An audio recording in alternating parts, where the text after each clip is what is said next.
What is happening on that cliff?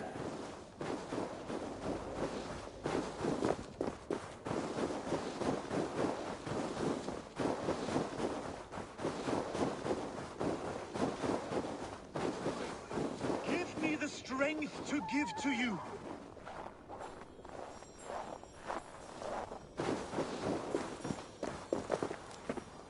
What is all this? My life, the fruit of my work, all gathered here, and now I lack the strength to throw it off this cliff. You carried everything up here only to throw it all down. The horse did most of it. It is the only way I can send my belongings into the next world. My children will not bury it with me. They say they do not want it, but I know they will sell it all once my light burns out. Will you lend me your strength? Throw everything over the cliff. The farther you throw, the better their chance of reaching the next world. Is that how it works?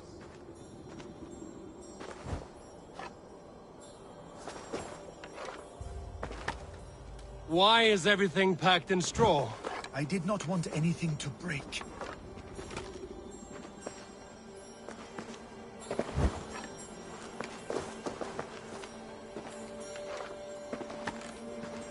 That contains a bow given to me by Halfdan the Black, after I put an arrow under King Sigtyd's left arm. That sounds like quite the shot. That contains a drinking horn I received from King Halfdan for capturing his bride, Ragnhild. Huh.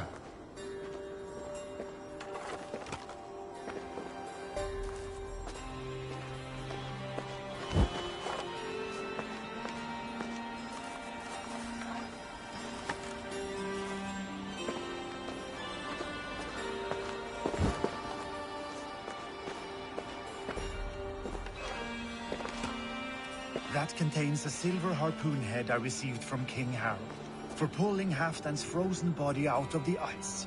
They are a generous family.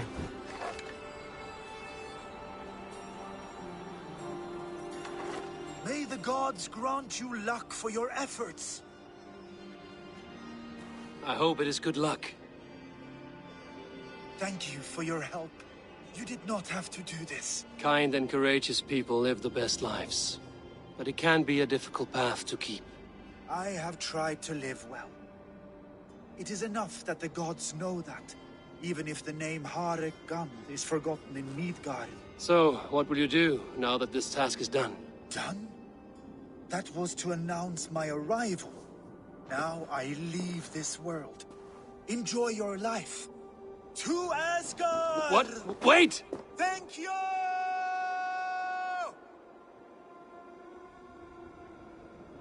Thor's hammer. That was a shot.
Show me what lies ahead.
Sunan.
Best not to draw attention. Leave, would you?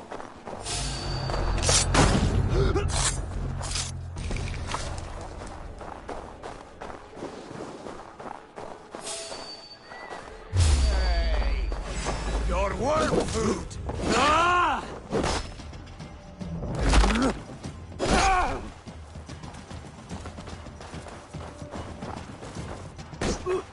Don't take it.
Won't take long.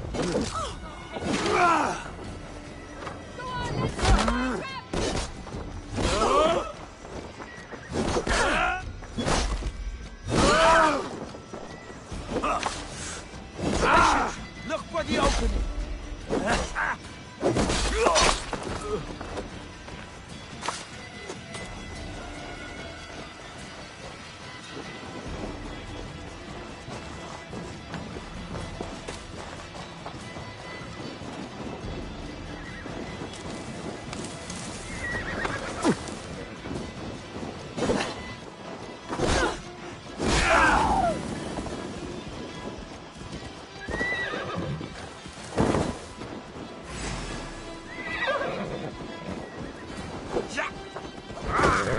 Watch the counter!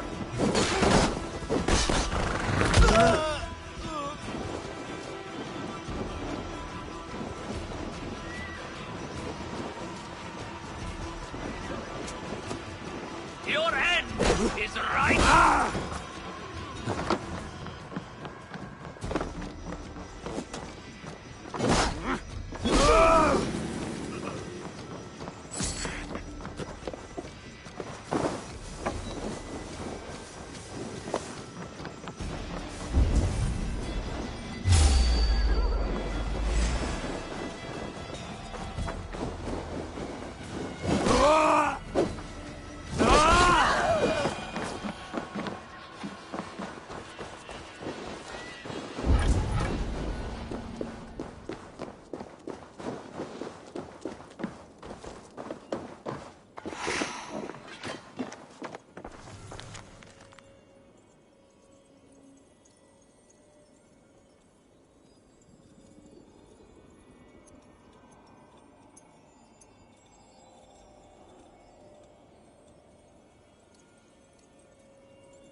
Time you die! Remember to stop a thrust? No, you are dead! Dead!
I should not be seen in this area.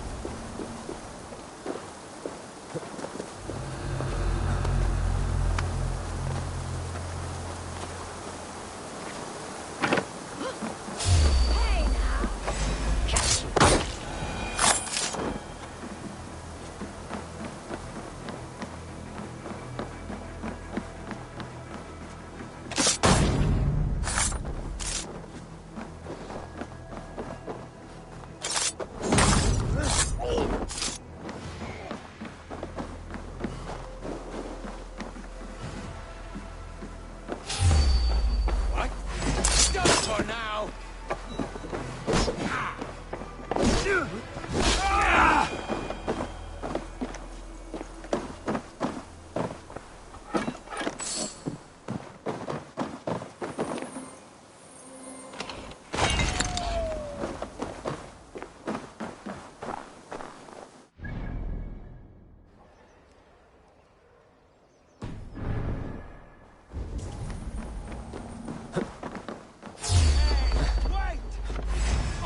bastard dog!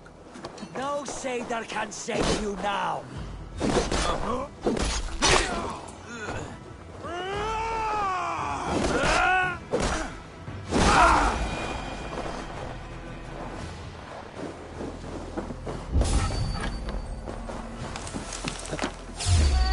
Wait! Come! Hey!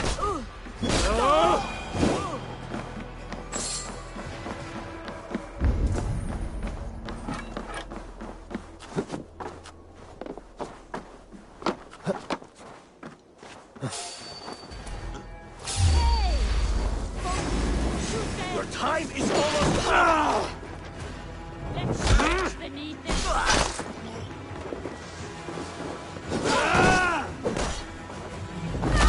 Senator!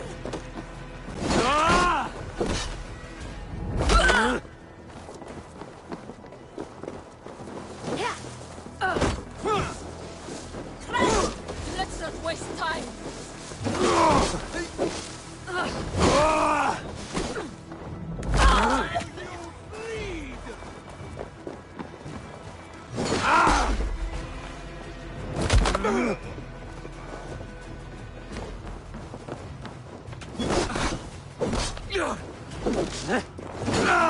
God curse you! Let's tire our train!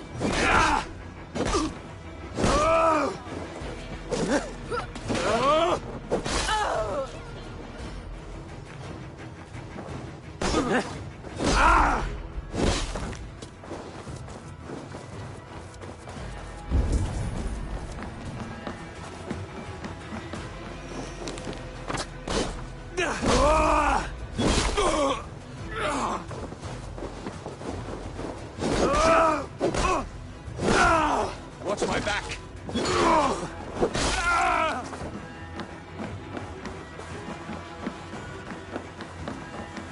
Out of luck, leading girl!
Patience will reward us.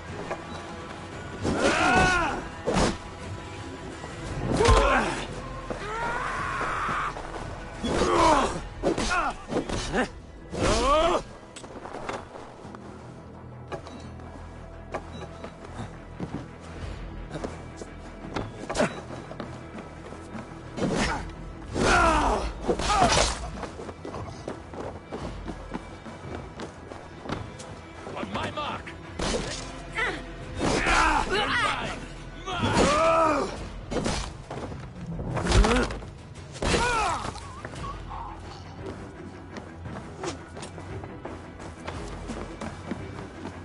Best raise my hood here. You'll only die tired, thieving! That's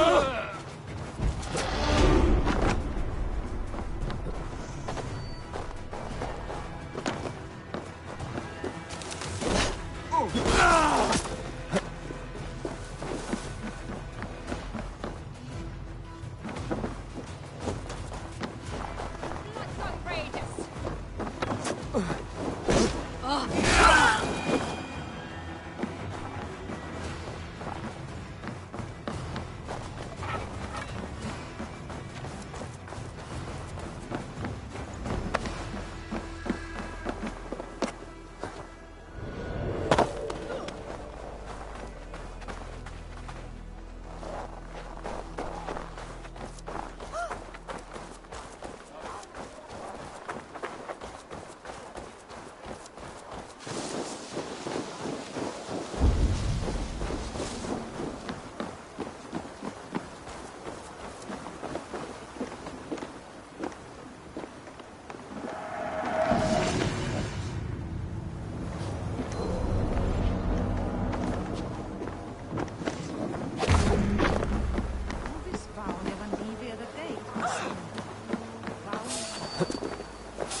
Run up the sail!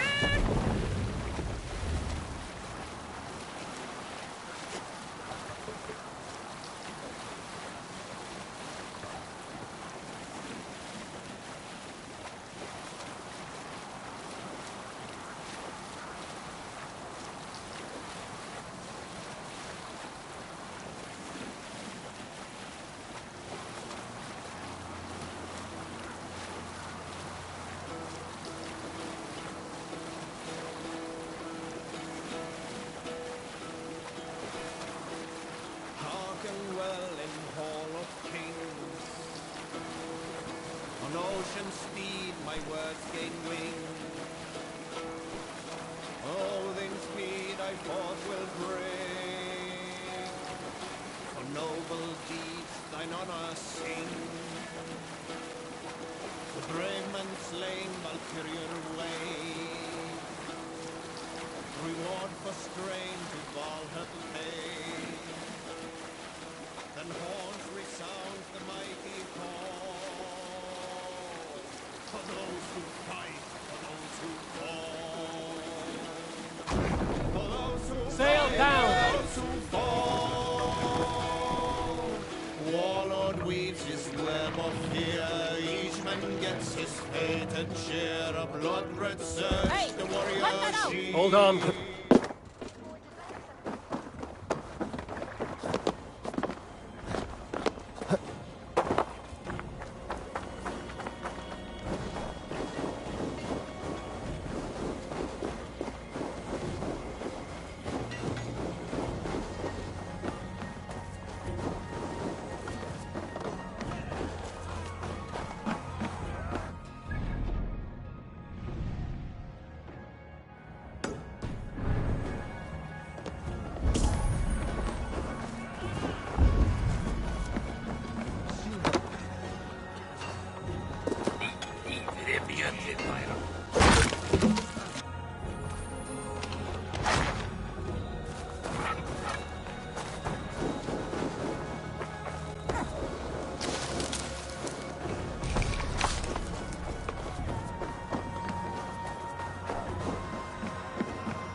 Eivor, you missed the opening act.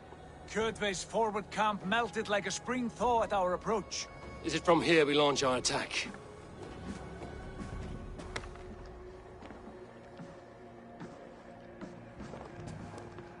We do indeed, and we are ready to fight. King Harold's forces are well in place. Only give the word. I will, but before we strike, I have a request. Name it. That Eivor may give challenge to Kjotve at the gate of his fortress. A battle to the death in single combat. Is this what you want? Kjotve robbed my father of all honor and dignity. I will win it back. When honor is at stake, let none interfere. And if Kjotve should die before the battle begins, all the better for our chances.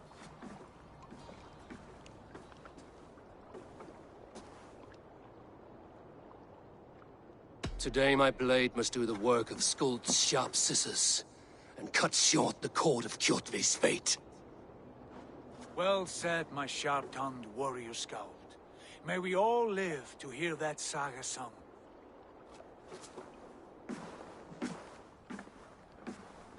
Eivor, a word! Basim, Hytham. This feud is not yours, yet you fight it all the same.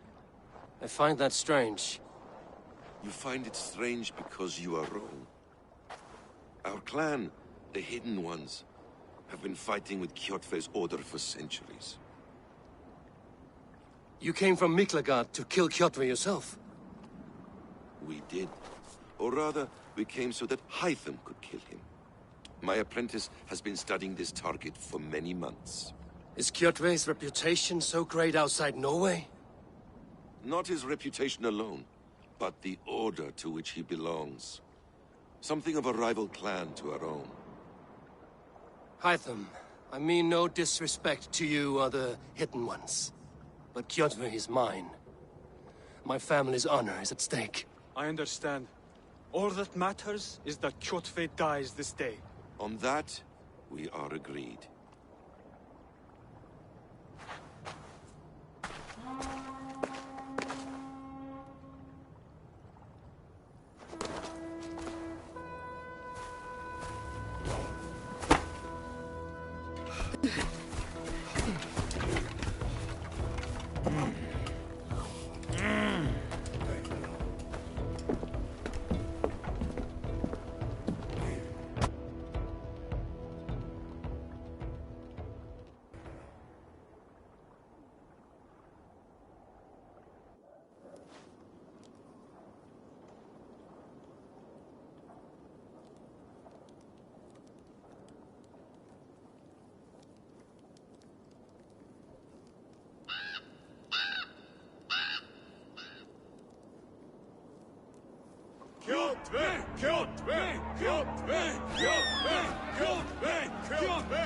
Sigurd horse!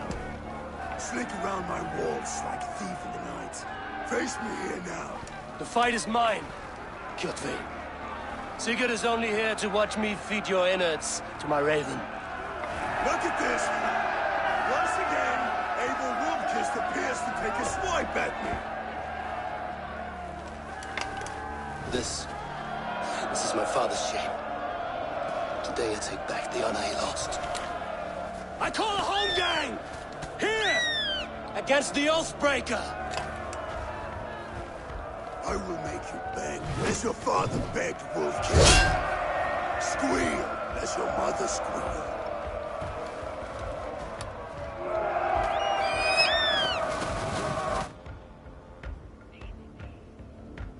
Pray for death! You destroyed my life! I will take yours! You are weak, like your father was weak!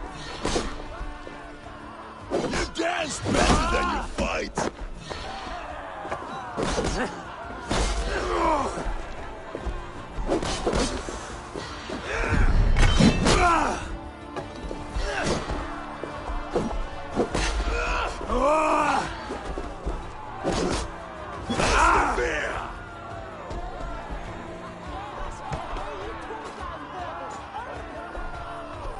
My blade will drink your blood!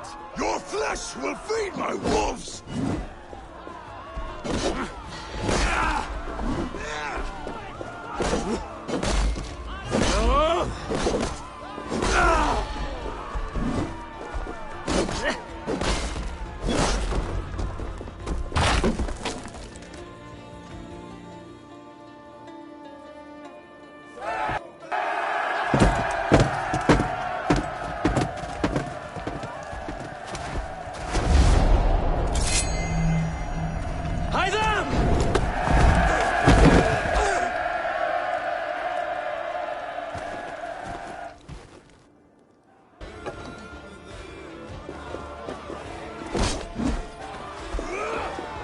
Shameful trick, Wolfkiss.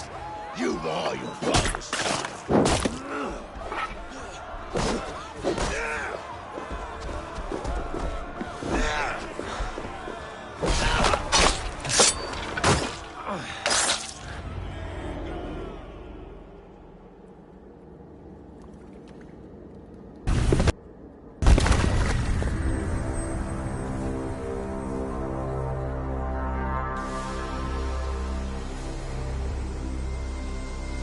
Rise, Eivor.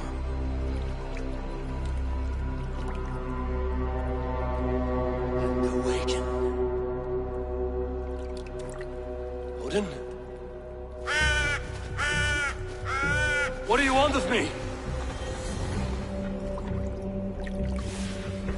You have won your prize, Wolfkiss. The glory of my death.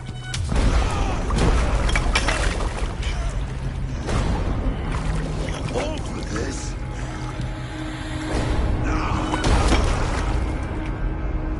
A coward father is empty sacrifice. Heed the price of our war, Kissed. The harvest of 3 dead generations. All their names are. It all means nothing. No! My clan will not be forgotten!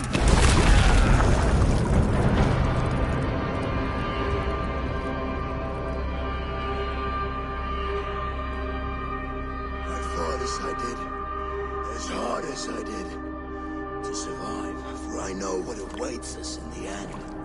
Only darkness.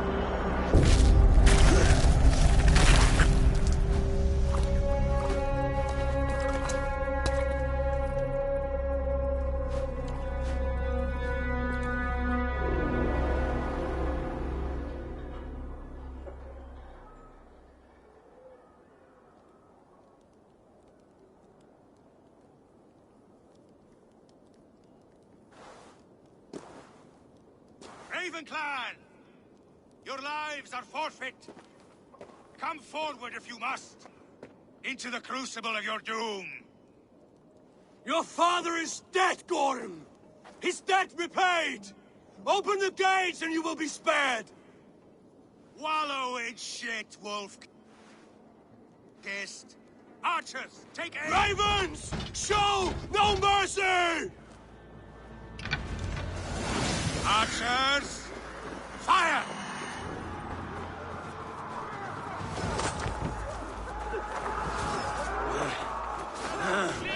Forward to glory!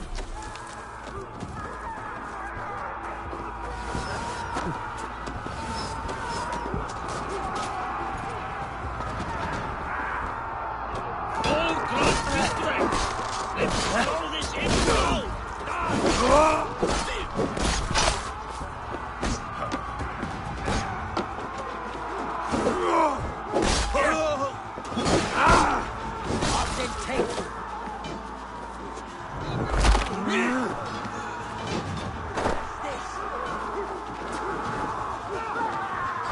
Get those levels up, you soft pricks!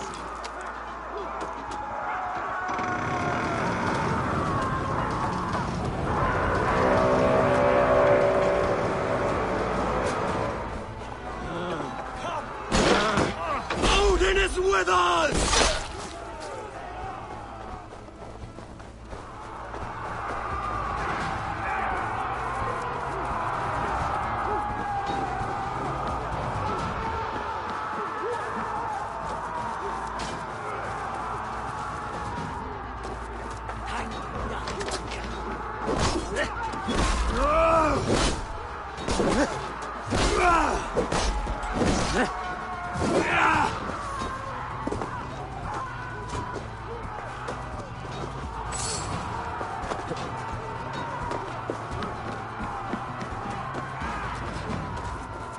Get over that wall!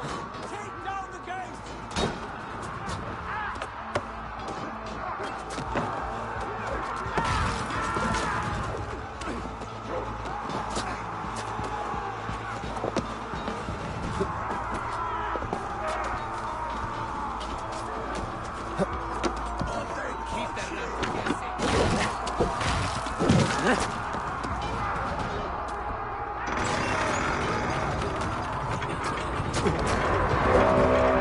Hew their heads and spill their blood!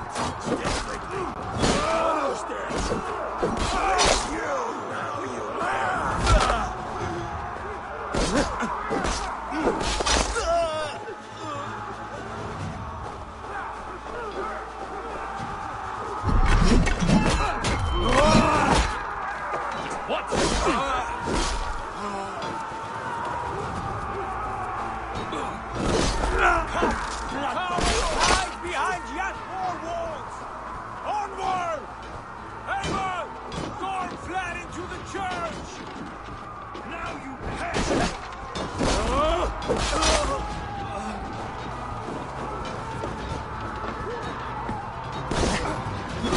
You're finished! Let's drive up!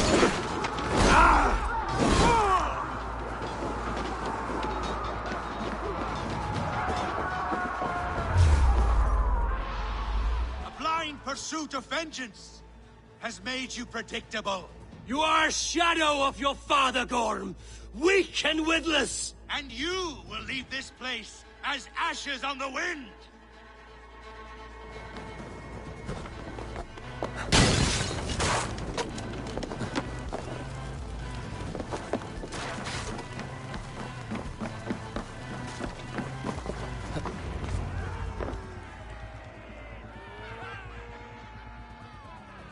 The coward Gorm flees. His father dies twice today.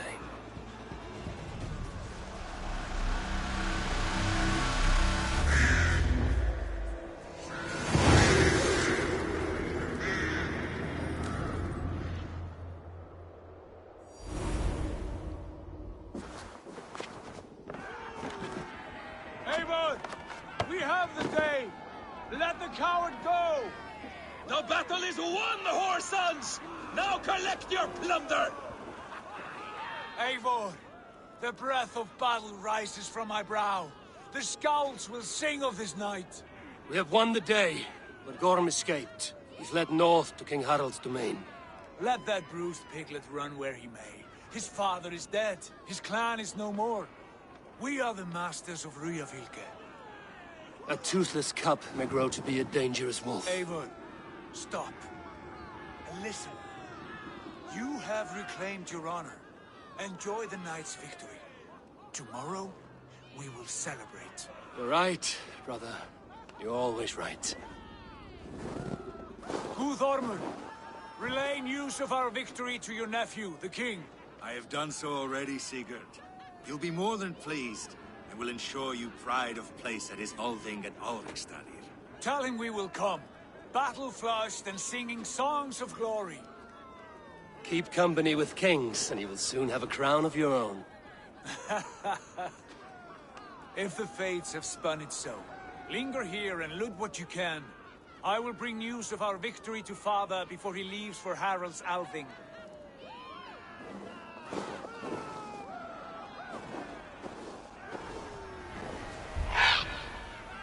I know, Sunan. Another time.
Lunin, guide me.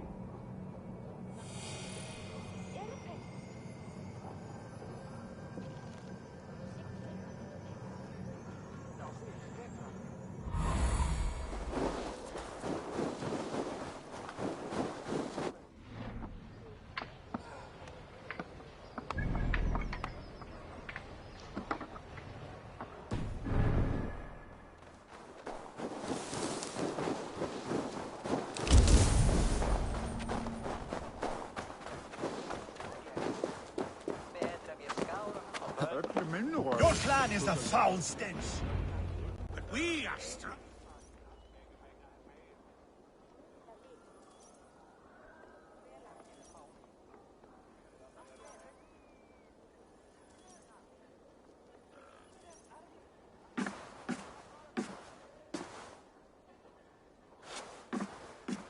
You have just won your heart's desire, Eivor. Yet by the look on your face, you have lost your will to live. Gorm is here with the last of his men. Why does that troll dare show his face?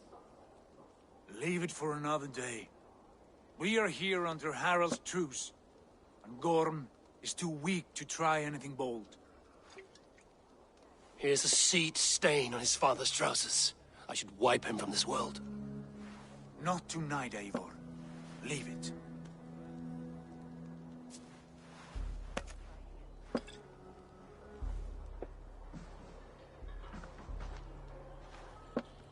Basim, watch over this one and see that he warms himself with drink. I will find my father and escort him to the Longhouse. As you wish.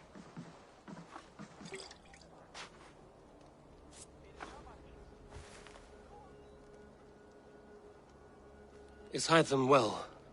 He will heal, but never fully recover. It is fortunate that you were able to succeed where he failed. My resolve was strong.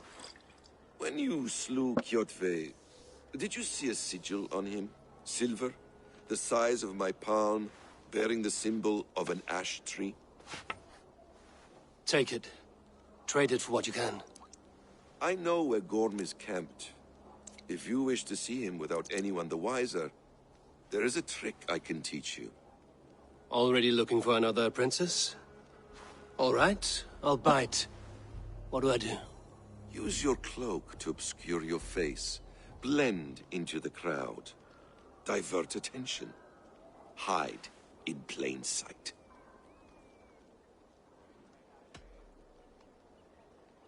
Is this how your Brotherhood operates? You sneak around in the daylight, stepping your victims where they stand. Said like that, you make me blush. We are seekers of justice, shepherds of man's will. We work in the dark to serve the light. I suppose there's no shame in using deception when honor is at stake. And Gorm is a stain on that honor. Then let's see what can be done to cleanse that stain. Give it a try.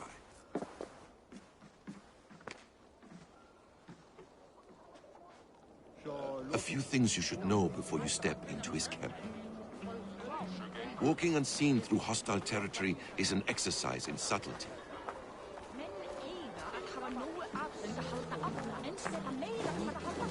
A hood makes you forgettable, dismissed at a distance. Remain far from watchful eyes, and you will be invisible to them. Do not draw blade or hammer, for these and other sudden movements can break your disguise.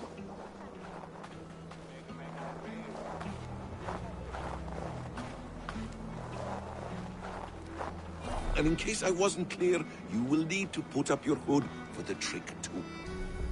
Work.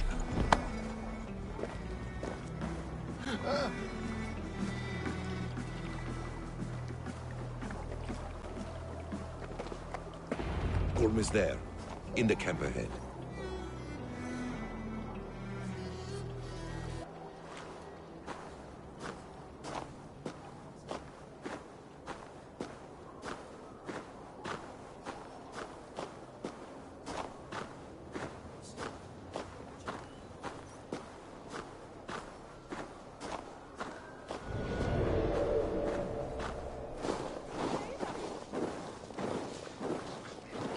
What were you thinking? Drinking mead on an empty stomach? You have to eat something before drinking that much. How does that go? Feed before meat. I have some roasted lamb on the spit. Are you coming?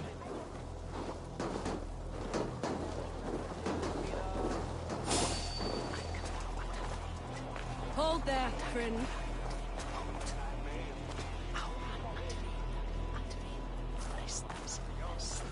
Waiter! Meet your fate! What's my lead?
You Arga shit!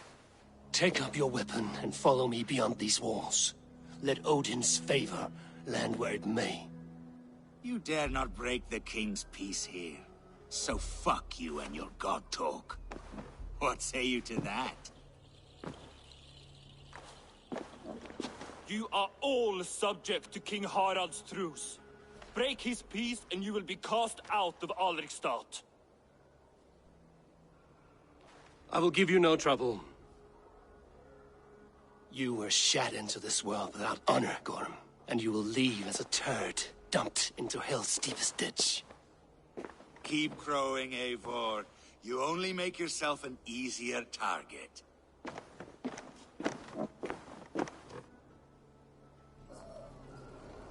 The All Thing will have started.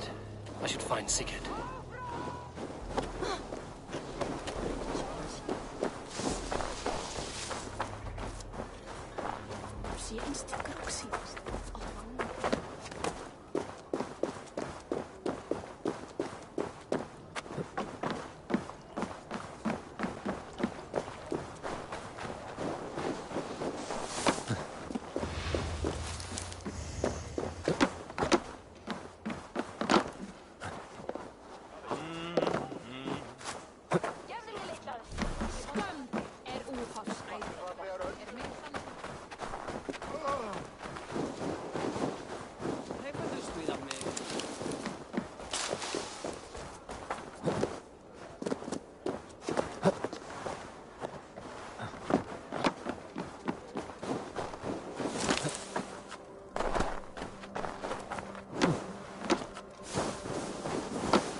Tell me Gorm still lives, Eivor.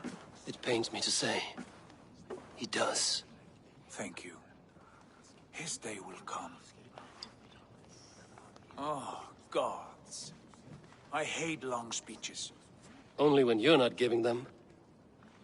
Many of you knew my father, Halfdan the Black. A great man who achieved great things. They buried Halfdan's leg near our temple. The crops have never grown tall. They buried his arse near ours, and we get nothing but a muddy river. I dream of something greater. A vast kingdom of warriors in numbers the world has never seen. United under one king, one rule. Too much blood has been spilled fighting one another. Today, we unify. And turn our blades outward to conquer new lands. And who better to lead us to glory than me? I was blooded before the age of 10, and I led the greatest army Norway has ever seen. But they say a wise king seeks honest counsel, so I ask, who among you rejects this new arrangement? I am not your enemy, King Harald, but I will not be your subject. Tomorrow we sail for greener shores, and so my kingdom is yours. This saddens me, noble Hjor. And does your wife agree? Is she not tired of limping ever westward? My husband and I are as one in this, Lord. We do not limp together, we fly. I'm sad to lose a woman of your spirit, Ljuvina. But I hold no grudge. May the fates grant you good luck. My king, I offer you my axe and my oath, ironclad. Gorm Kjotveson, you dare show your face in this hall. Did not King Styrbjörn and his son Sigurd rid our lands of your foulness? The Raven clan dishonored me, great king. They poisoned my father, Kjotve. They made a mockery of his honorable death. Background! You lie! Hold, Eivor. Let it play out. This is a serious charge, Gorm, and a false one at that. My uncle saw your father die. Eivor Wolf-Kissed, you are Kjotve's slayer. This man has slandered your clan. What shall I do with him?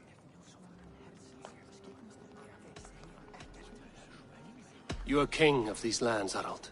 The decision must be yours. A modest and honorable answer. Gorm, I name you Worm and call you exiled. Leave these lands by the next full moon, or I will feed you to the crows myself.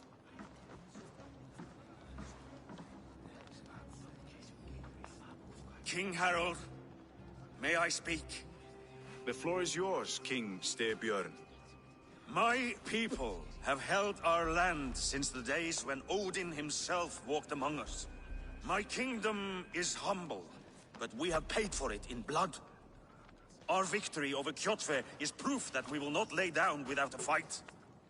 All here have buried friends, brothers and sisters, sons and daughters. And I, for one, have had my fill of death.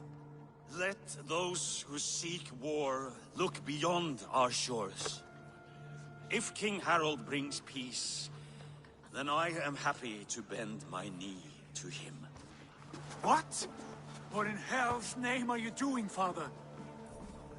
Securing a lasting peace, Sigurd. Our days of fighting are finished. You said nothing of this to me. Not a word. And I will not yield a title that should be mine by right. Then war will continue. Men will die, villages will burn, you foolish boy. This is our only way towards true peace. You will die a thrall. You drink-addled cow. Alone and toothless in a bed of straw. Forgive my son. He is ruled by his emotions. I take no offense, Styrbjörn Jarl, and I thank you for your fealty. It is natural to fear change, to resist it.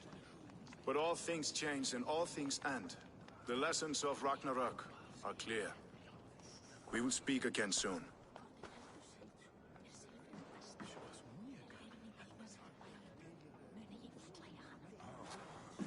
That was an ambush, Lord. Did you know of Styrbjörn's plans? For some days, yes, I did. But it was not at my urging. It was his decision alone. Do you dream of a glorious future, Eivor? A warrior like you would be a boon to my clan.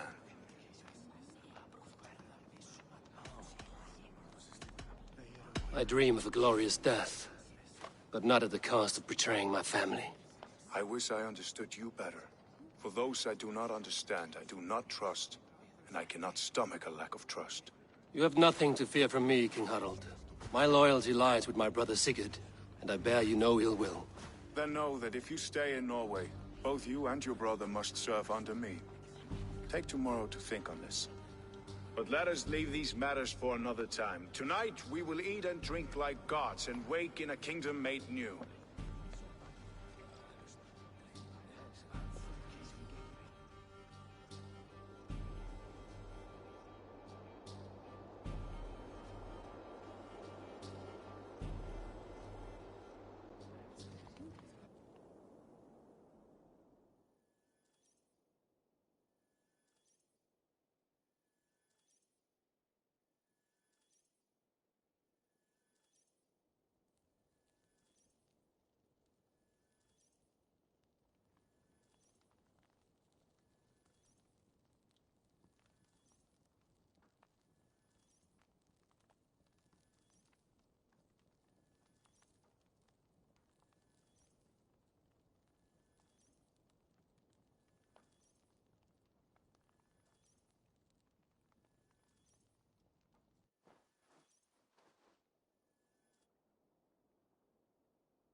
You there! What are you— If you wish to have words, come closer.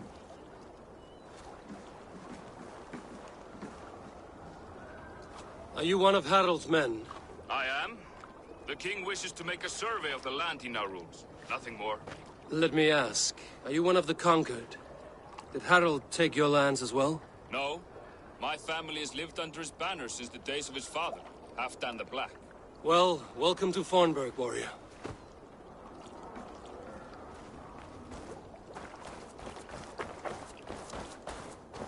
How are you doing, Hytham? You survived a serious blow. I am mending. I will never be the warrior Basim wishes me to be, but I can serve my brotherhood in many other ways. With Kjotve dead, will you return to the south? We are going west, in fact. Basim is a tireless crusader. Get some rest before you set out, then. Injured men do not fare well on the open ocean. Of course. Thank you.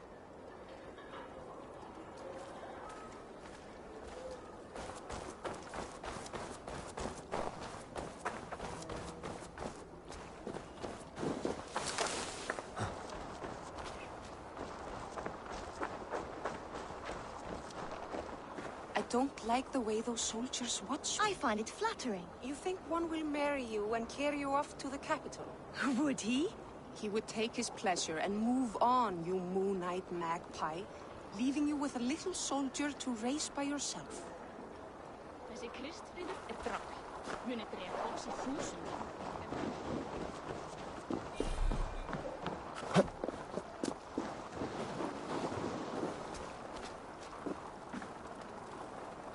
How can I help?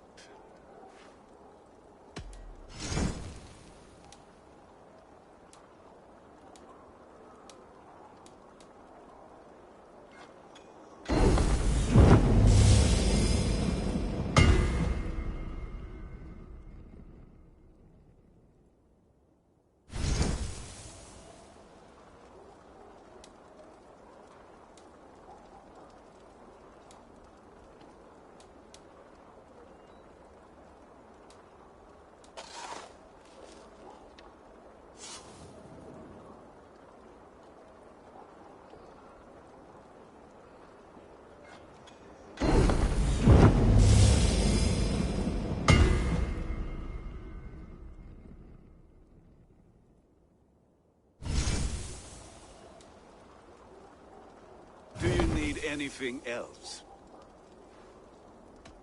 I will free you from this bond. And I will be ready when you need me.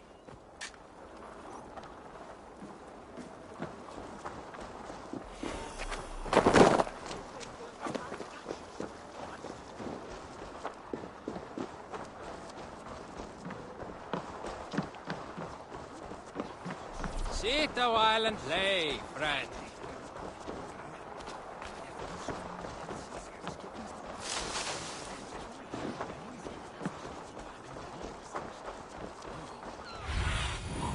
Aid me. Be my eyes.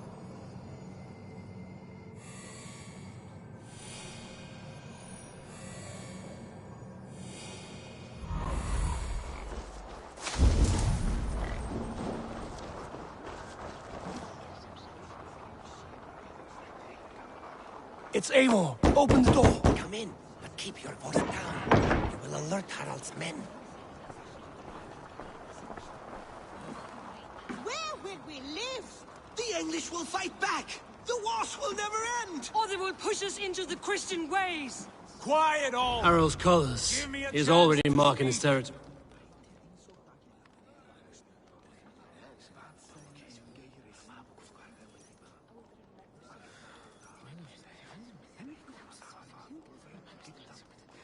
Two days ago, we rid this land of Kjotve and his dogs. Yet today, we do not celebrate. Today we cower under a cloud of fear. But it need not be like this. We are not the heel-trodden subjects of a boy king. We are the Raven clan. Our destiny is our own. Did you know about your father's oath to Harald? I did not. And for that my anger burns hotter than any man's here. But I will not let that drive me into despair. We cannot stay in Norway. Not under Harald's boot. Not without fueling more war. So we push forward. To newer lands. To England. And there make a new home. A kingdom of our own. The sons of Ragnar Lothbrok have been in England 8 winters already. Is there any land left for a clan of our size? More than enough, wife. Of the 4 kingdoms of England, only one is truly pacified. I have no desire to wear Harald's leash. I like this idea. A saga for the ages, I agree. It will take time and resources to build ourselves a new home, but the riches taken from Kjotve's raid would suffice. No. That belongs to my father, as a fair compensation. In England, we must start anew. You would start us with nothing? In a land we do not know? Among people who hate us? Kjotve's riches would go some way to easing our passage, Sigurd. I bested him. It is within my rights to claim his goods. Our leaving must not be an assault on my father. It is a time of renewal for us. If you object, I understand. Let your father keep Kjotve's riches. England will have riches and cargo enough for us. Good. I did not want this cloud hanging over us. It is a wise leader who considers the need of others. To England then, before the day is out. Pack what you need, but no more than that. And tighten your lips. The last thing we need is the attention of Harald's troops.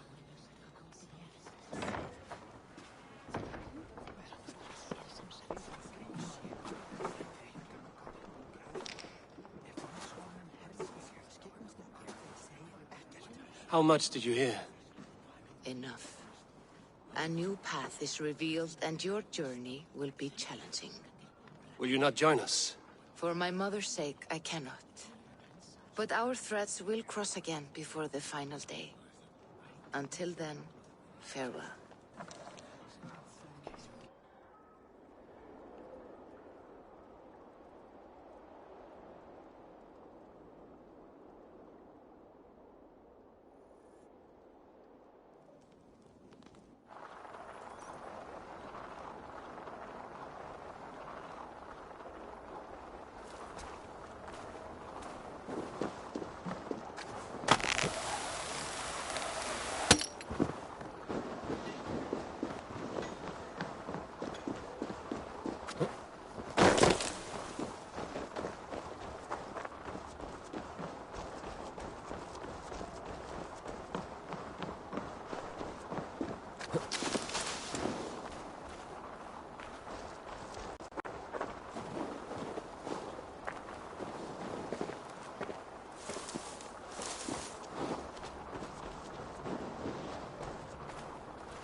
Eivor, the wind favors us.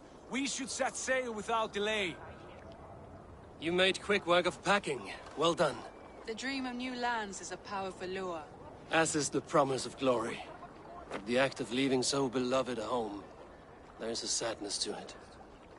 Having doubts? No, not at all. The die is cast. Then let fate guide our journey. Are you ready? I'm ready. Let us take to the water and leave unbothered while we have the chance. That chance is past. Look! Fate flies on swifter wings than we. King Harald's banner.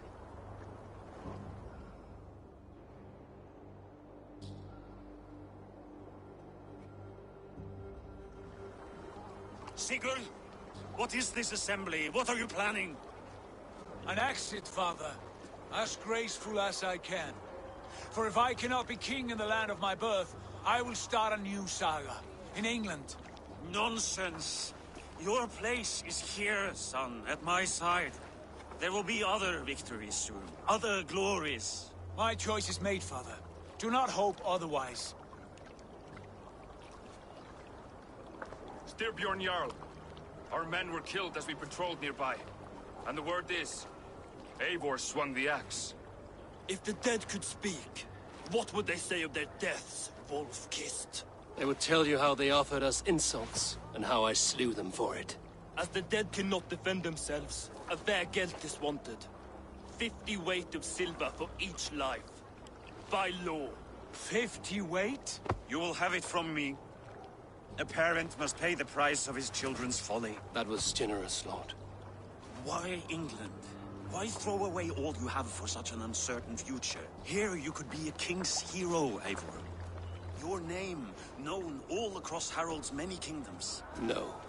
I will not be captive to another man's gaudy design. My destiny is my own to weave. Eivor speaks for both of us, father. You gambled your honor, and you lost your family. I hope the trade was worth it. Anger and sadness wrestle for my heart, but I am glad you'll leave this place alive.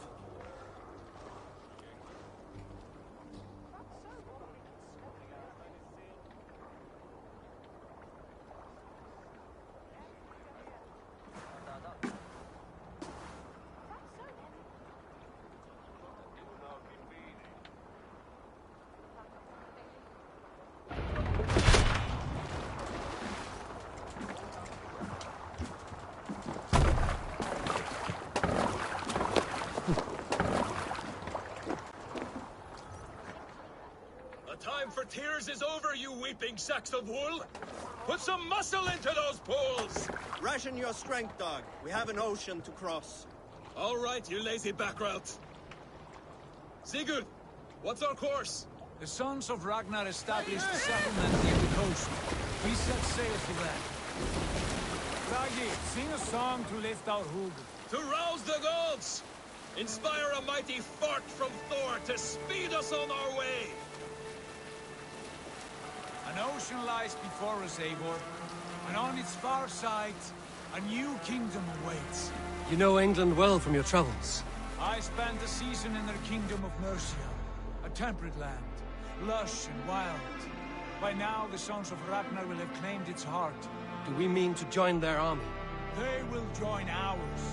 In time, all of England will know of Raven Clan and the glory we brought to that fractured land. So to England! Glory and destiny! To England! To England! For Valhalla!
lecture at the University of Cambridge, Dr. Circa told a worried audience that scientists have few answers for them.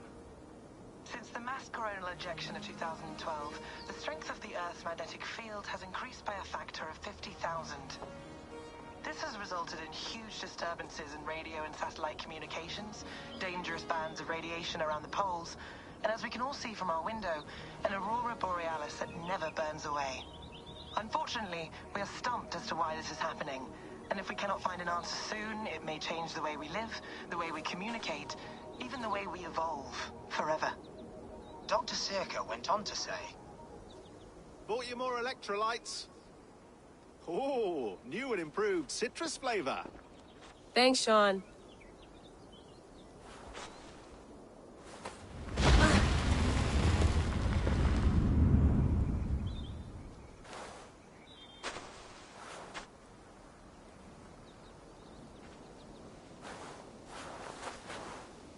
How do we fix this? How are you the key to everything?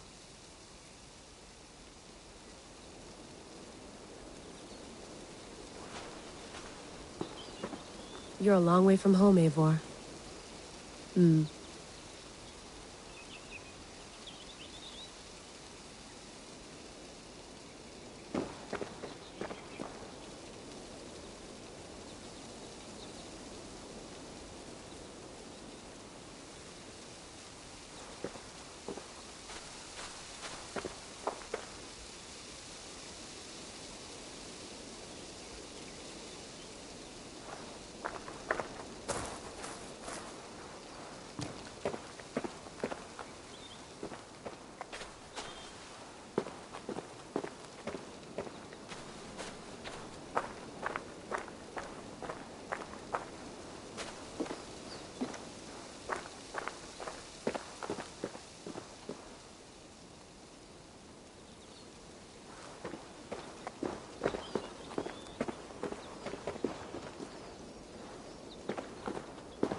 Would love to play around, but I have bigger things on my mind.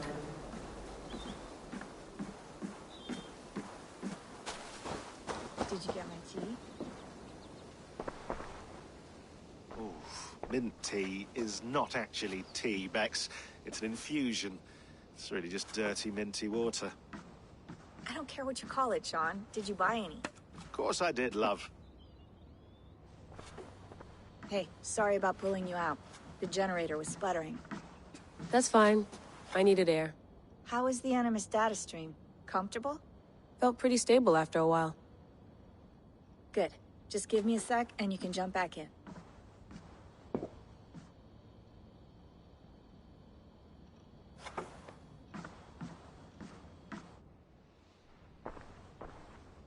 Another satellite came down. Did you see? I did. One of Abstergo's. That's good. Well, most of North America just lost its GPS service, so depends what you mean by good, really. Right. Even when we win, we lose. Okay, we're all set. Whenever you're ready, you can jump back in.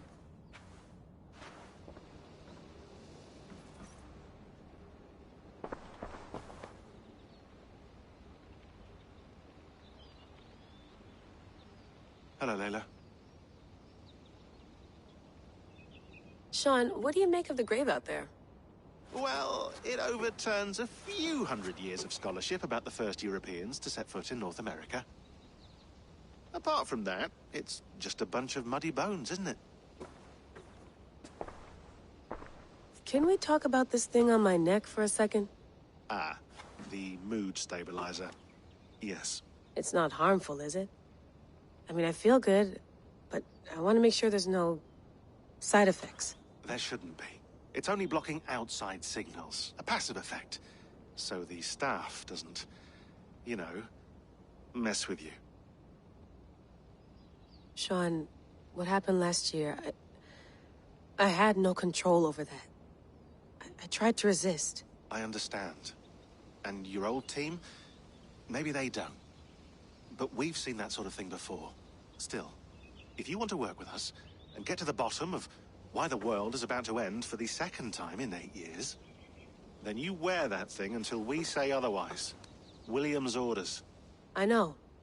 It's not a problem. It's just a few more weeks, yeah? Just until we figure this out. You're right. I know you're right.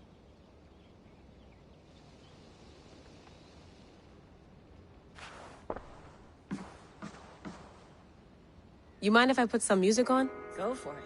Cool.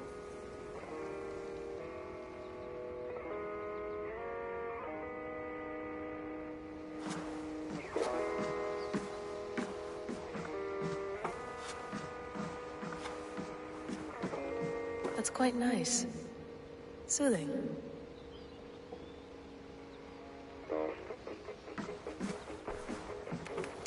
Let's have a look.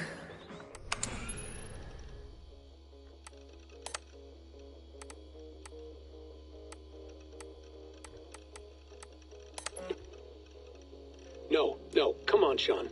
Turn that thing off. Oh, hold on. I like what you said there. I want to get this for posterity. Say it again, nice and loud. Seriously? Sure, come on. If nothing else, it'll give me leverage with your old man. Ah, that's your angle. Nice.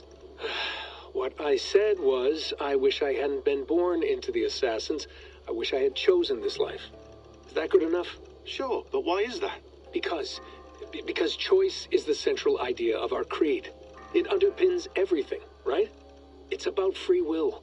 It's about seeing the evidence before you and saying, yes, this is what I want. Or, no, this isn't for me.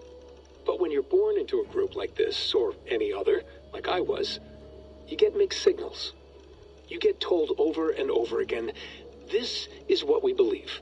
These are the rules. This is reality. No deviation. And if you question it, oh, they look at you like you killed a puppy. That's hardly free will.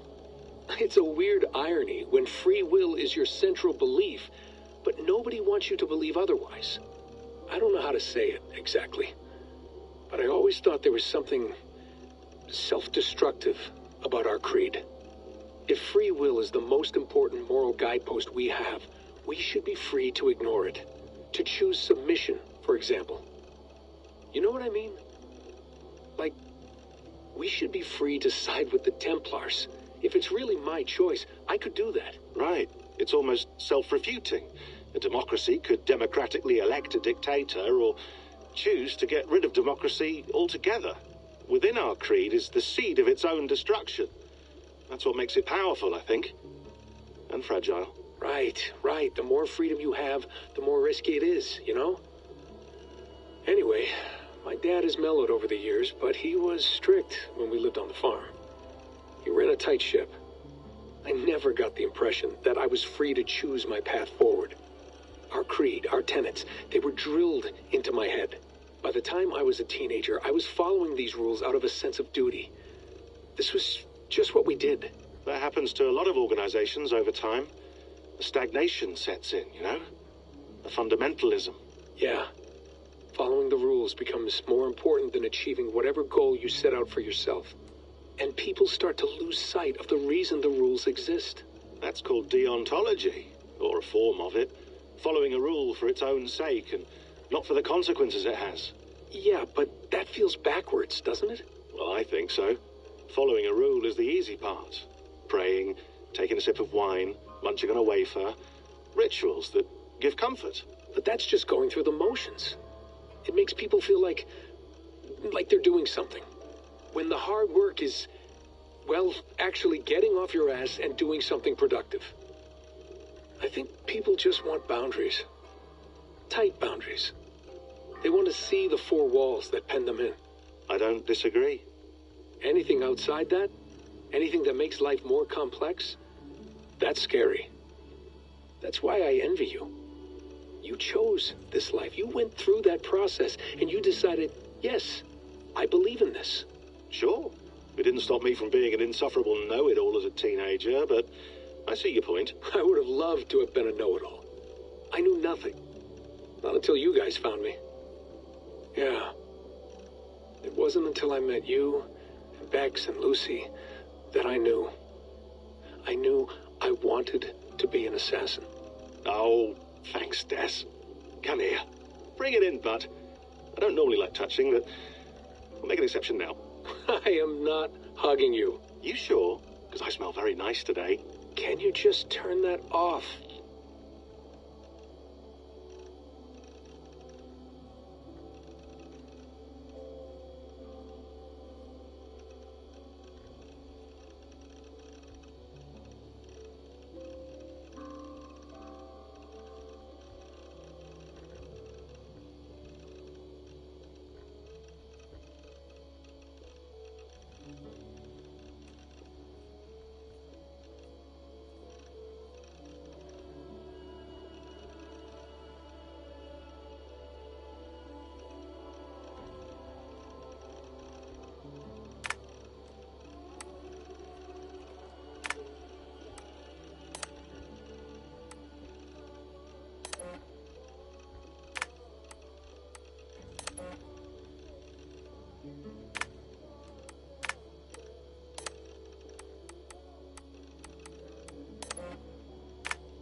on, I'll just set this here.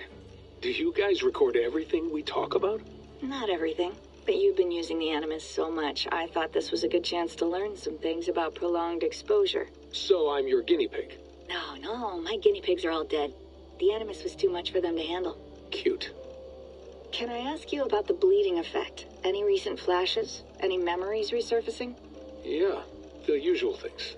Ghost images of Altair and Ezio a few times a day. Nothing intrusive, just brief moments. They pass quickly, almost without me noticing. Like a figure in the corner of my eye.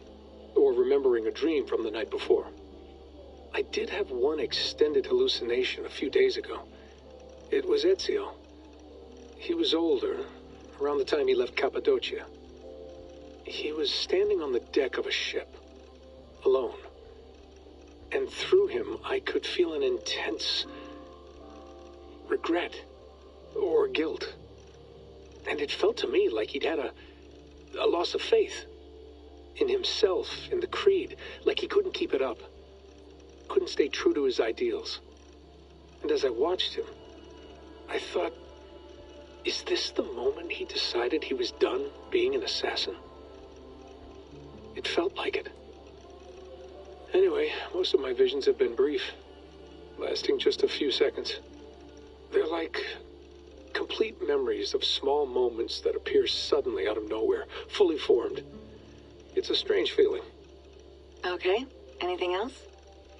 I'm starting to see Connor now, too. Though I hear his voice more often than I see him, I'm sure that will change.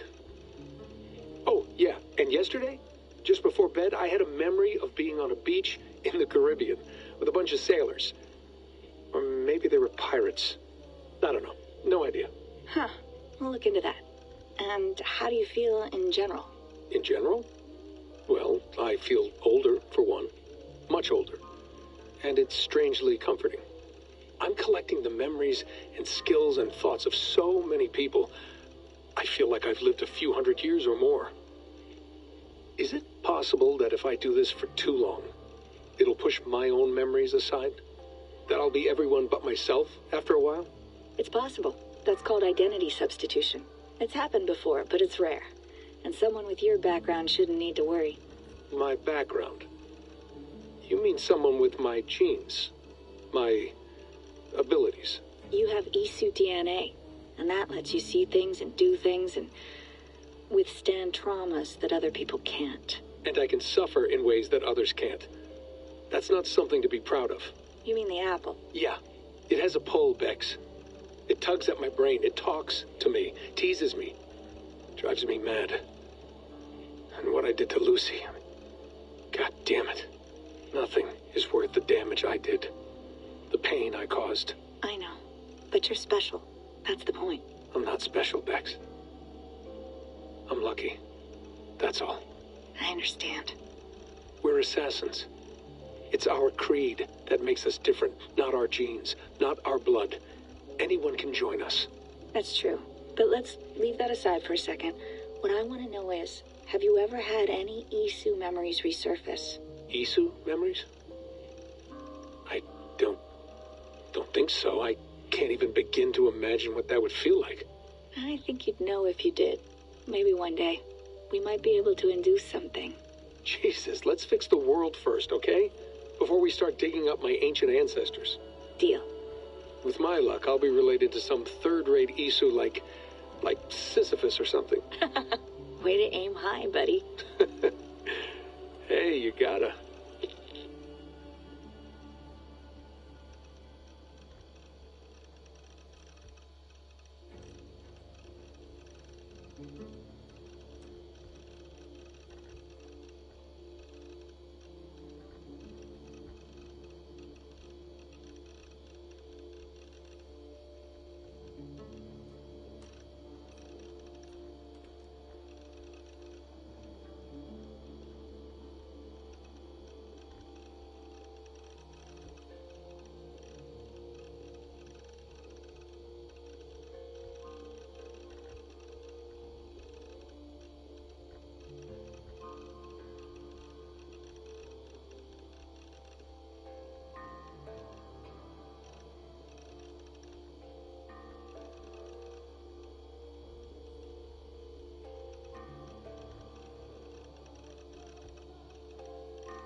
I went through hell to bring you here. It had better be worth it.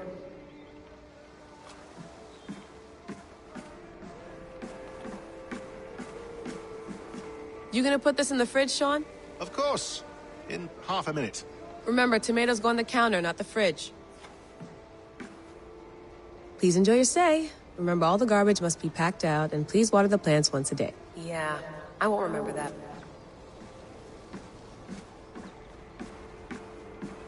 Sean, don't forget to water the plants while I'm under, okay? I'll add it to the calendar and tattoo it on my leg.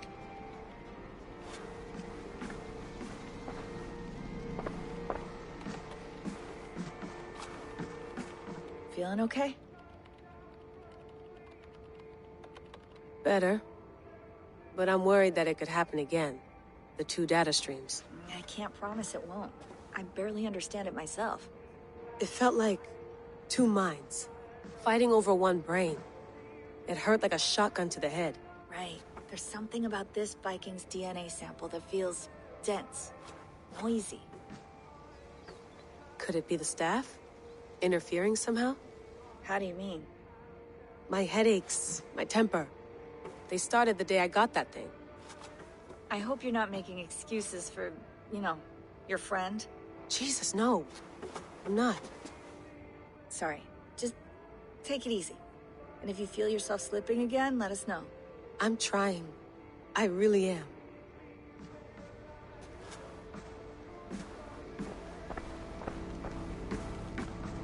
Be nice to sleep in a real bed when this is over.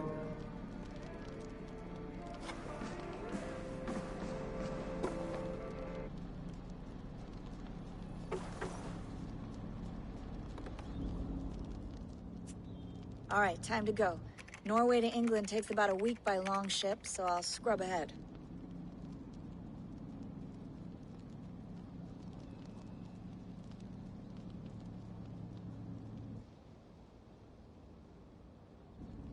Layla, you okay? Sorry. Can you play the message again? We have the transcript. If you're looking for something, I can No, go and... I want to hear it. Okay.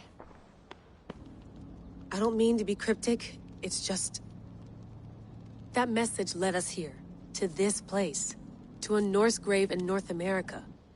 So those bones out there are the only lead we have. Our only chance at fixing this planet before it's too late. Here it is. I lived, I died, and now I sleep. And in my sleep I dream. And in my dreams, I see an end to the doom that will grip the earth once again. Find the wolf-kissed. Find the mad one. Find me. And save us all from another death. Unsettling, that is. That pulse in the message. Are you sure it's just coordinates? Nothing else? Nothing I can find. Okay, I'm ready. Here we go.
new home.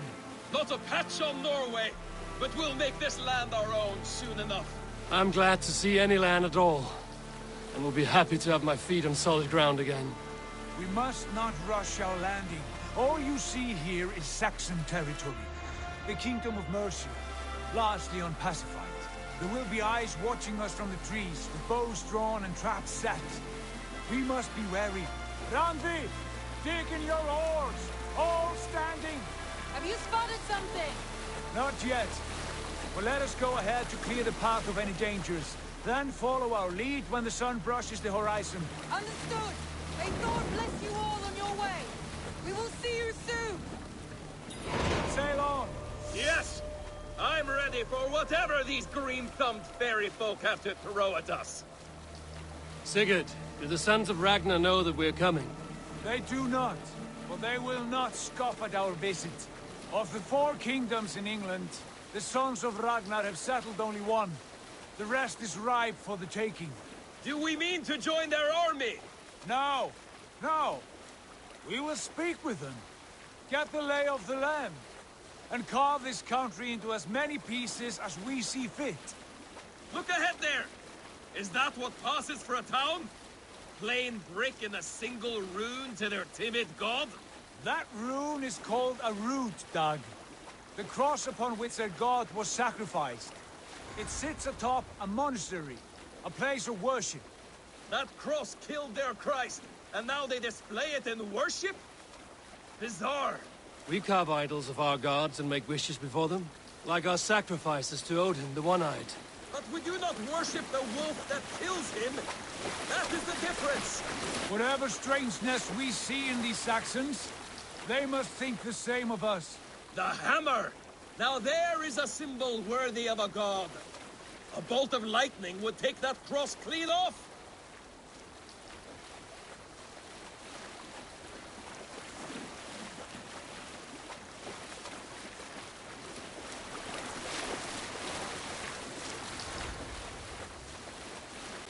Look there! What are they doing? Ritual drowning. Baptism, Dag. Are the ways of Christians really so unfamiliar to you? Not at all. I simply forgot. But someone has to keep the conversation up. It must be priests and worshippers alone in that place. We could storm this port with ease. Sack it without breaking a sweat. Is there much in the way of treasure there? Always! They shape precious metals and cut jewels to their gods. There will be a fortune there. Later, Dag. There will be time enough for raiding, once we have settled.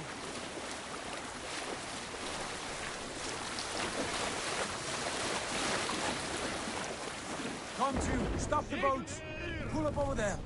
The way forward is blocked by a chain spanning the river. We must remove it before pressing on. A chain? Can we cut through it? It's too thick for access. But there must be a way to release it, somewhere in that camp. I will go. And I will be right behind you. No, Dad. You stay here. Should trouble come our way, I want you defending the ship. A good idea. Send out the arrow and keep your sharpest axe at hand, huh? Something like that.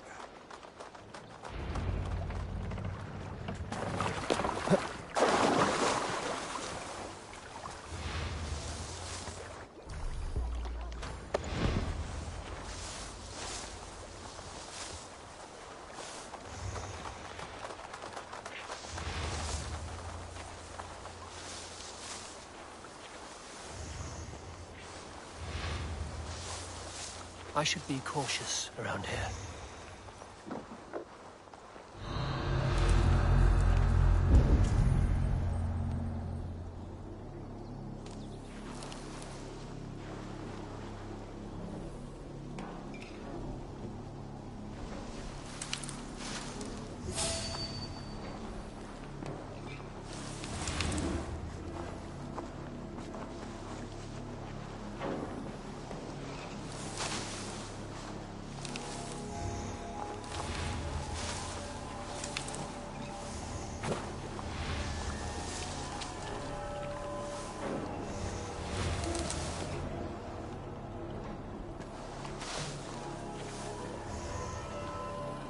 This chain is huge, and poorly anchored, it appears. I might be able to shoot it.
should be closed now, barring any more surprises.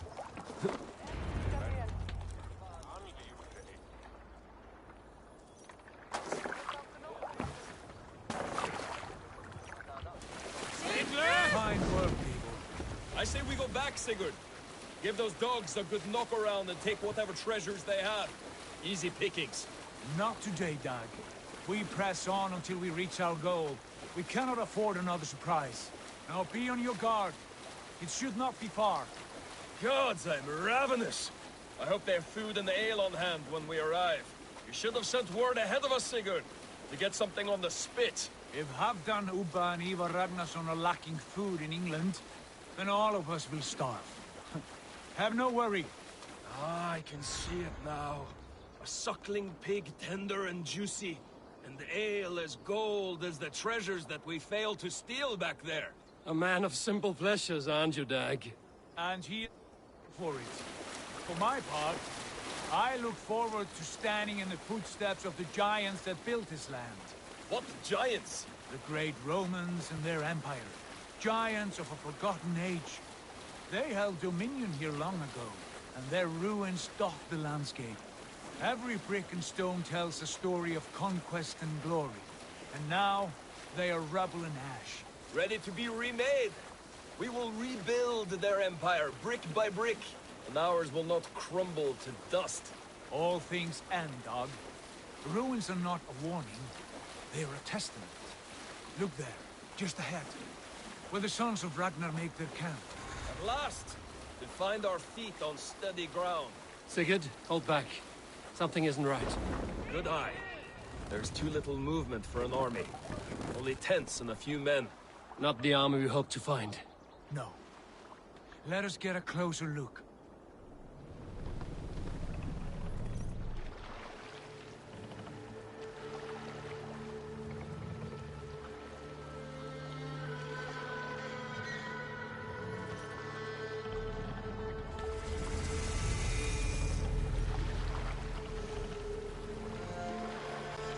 Those are not Norsemen.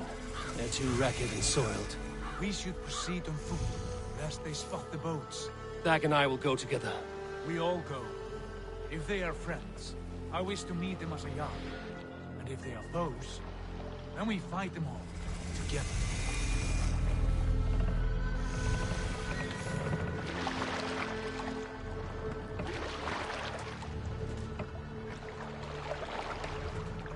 Who are these men?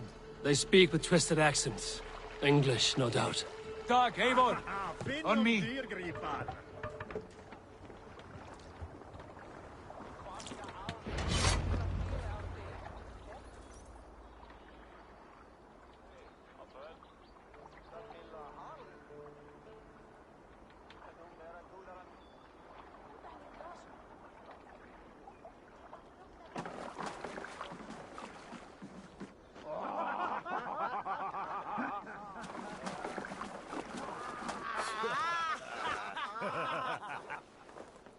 Oi, what's this?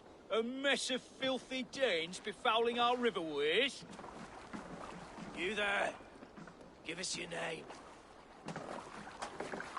I am Sigurd Jarl of Fornberg. And you are... Men who do not take kindly to Dane invaders creeping into our camp. You'd best move along, pagan. Spare yourselves a slaughter. You threaten Norsemen with a play of swords and expect us to cower? I have been 8 days at sea without a drop of blood to wet my axe. So spare the chatter, buckerout, and draw your weapon. Oh! Hey. The great for you!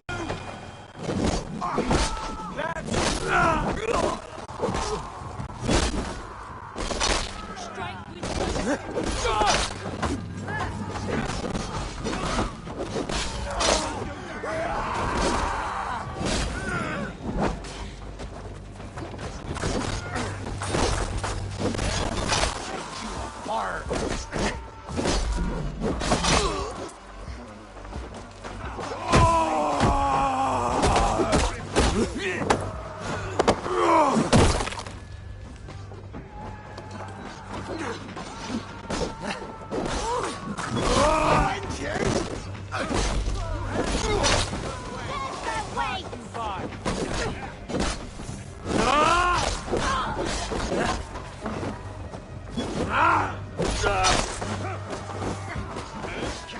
Let back sweat flow. Won't take long. Leave the word. Watch my back.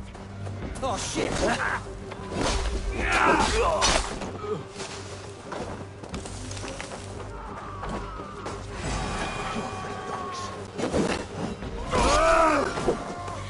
Like a blade through butter.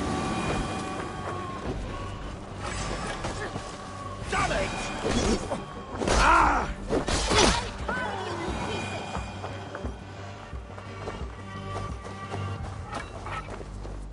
Have a look around, all of you.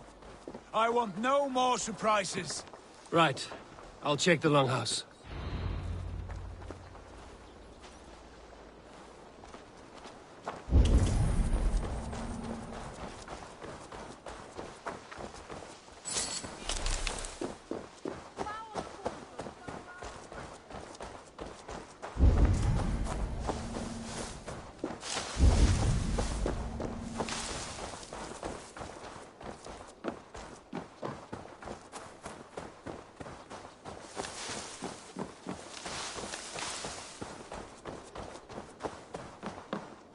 Wait. Who are you? Are you with those brigands as well? Sigurd, Dag, in here. Those men had prisoners. Look here. They ate rats for supper. Explains why they fought like vermin.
You there!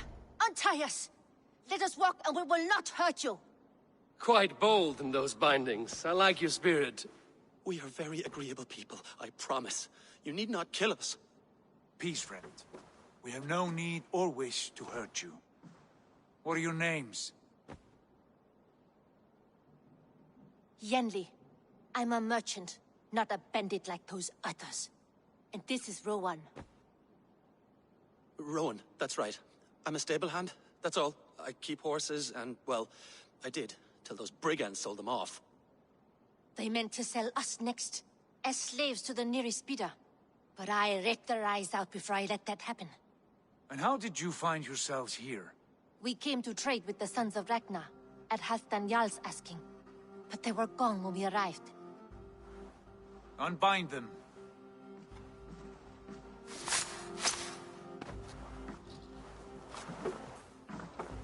You know the Sons of Ragnar? Aye. Sold many a mare and stallion to the brothers. Good men. Always paid me fair. From the look of this camp, they've been gone for some time. Where will you go now? What will you do? Rebuild my stocks? Start anew. I have friends and allies across the land to aid me, but it won't be easy. Every town and village needs a stable to keep horses fit and trim. I'll find my footing again. Somewhere.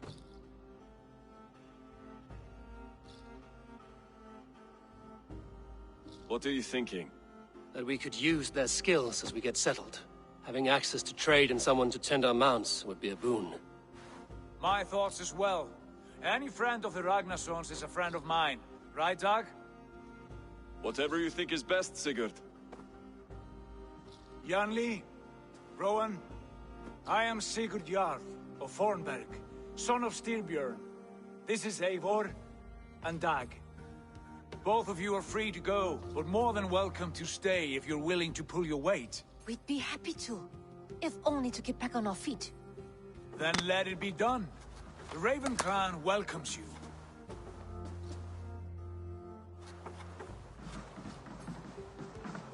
From strangers into friends, into family. The others have arrived. Come. I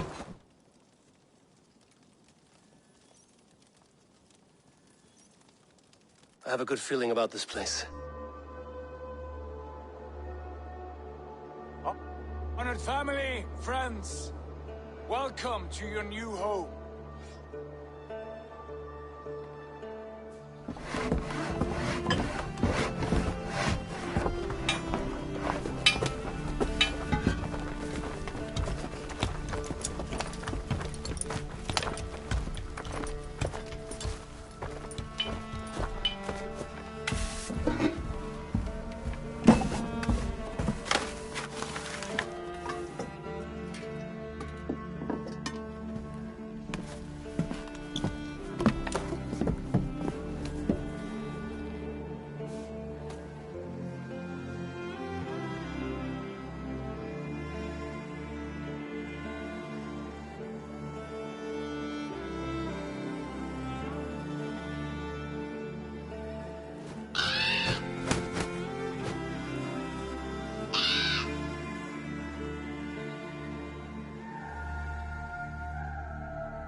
Fine work. A longhouse to rival any I've seen. Now come. Randvi has found something I would like you to see. Eivor, Sigurd, I give you England and its 4 kingdoms. Mercia, East Anglia, Northumbria, and Wessex. From the few plans and maps I discovered here, I believe the Sons of Ragnar have pushed further into Mercia, here. My scouts will soon tell me if I am correct. And where are we? Here, in this unnamed copse of trees. Unnamed? We cannot let that stand. What will we call this place? I might have an idea. Ravensthorpe, the village of ravens.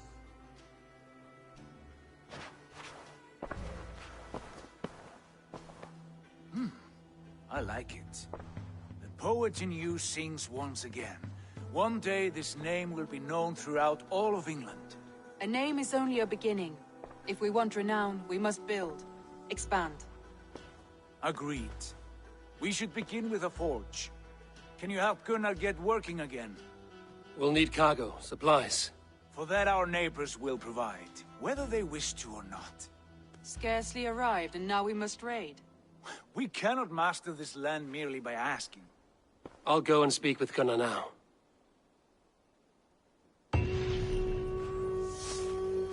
Good work, my dear. And what else have you found? Scraps of plans, old letters, a few runestone messages. Some time to decipher the men.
like... Well, look who it is.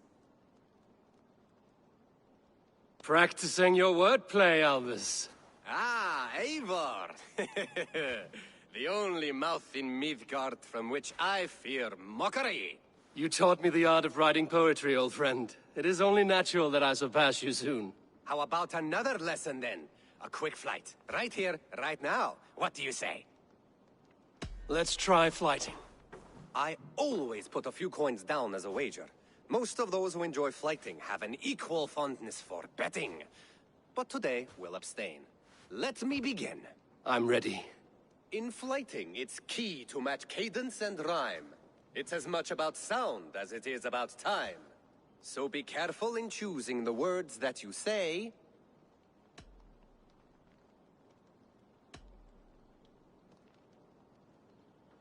I'll recall what you taught ere I enter the fray. A fine answer. Perfect rhyme and a lovely cadence to match my line. Now, let us examine meaning. In flighting, you'll need to be cutting and keen. It's about wielding wit more than venting your spleen. If I tell you you're foolish and stupid and dull...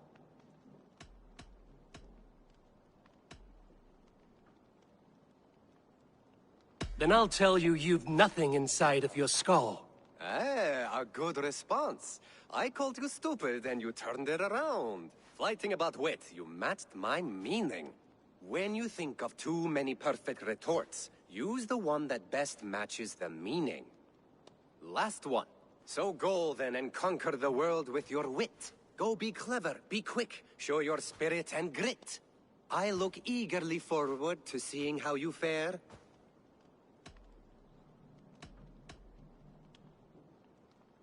I will flight you with flourish and best you with flair. Perfect, yes! You could destroy me with such a line. Your flighting's astounding, you're worthy of praise. You swing a fine axe and you turn a good phrase. Thank you, Albus. I'll take the lesson to heart. I like living in the longhouse. I feel like a Jarl.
Not a bad place, Eivor. Not at all. Can I help you with anything? Sigurd wants your forge up and running as soon as possible. For that, we need supplies and riches. Ah, you mean to go a Viking then? Good, good. How I miss those days, ransacking and pillaging, blade singing and shield splintering. I would ask you to join us, but you are the only blacksmith we have. We cannot afford your loss. Oh, it's no bother.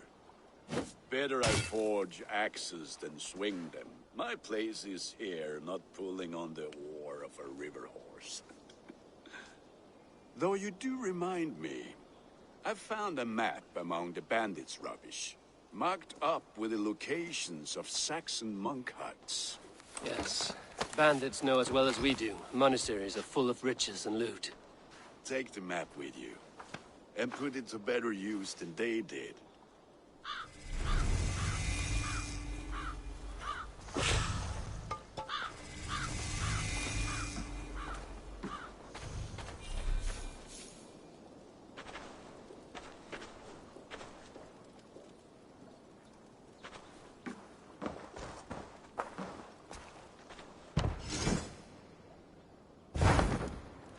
We lack the needed supplies to build Gunner's Forge.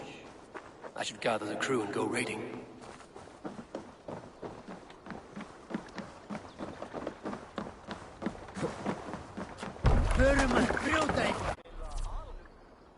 Bend your ears and listen all. For the good of our clan, it is time we go a Viking!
That tomorrow we may build!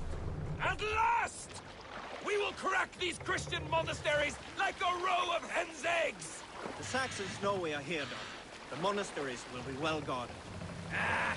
By nothing more than priests and prayers, I'd wager!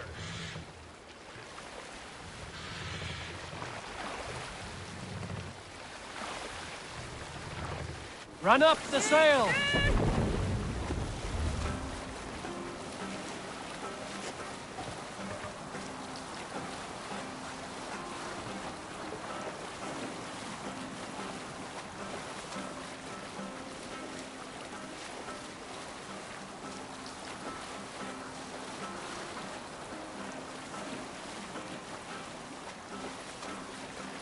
Sail down! Save it for later.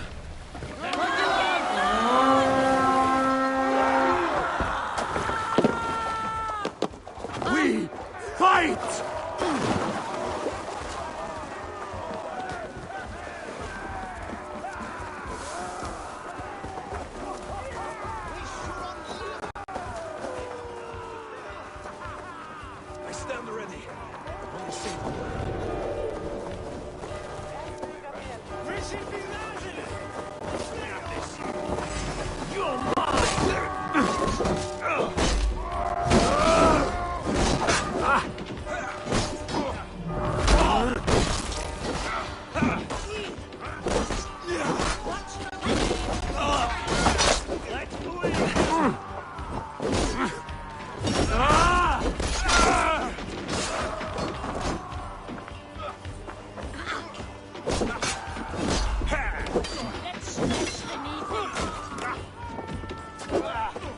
We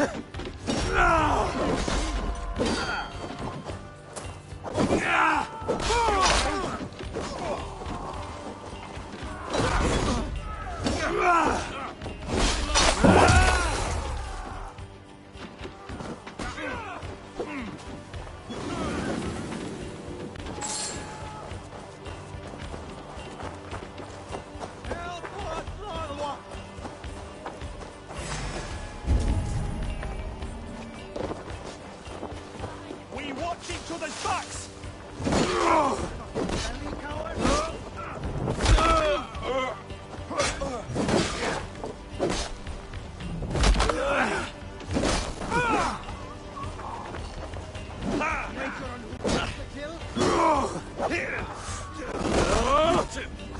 In nomine Patris!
For the light!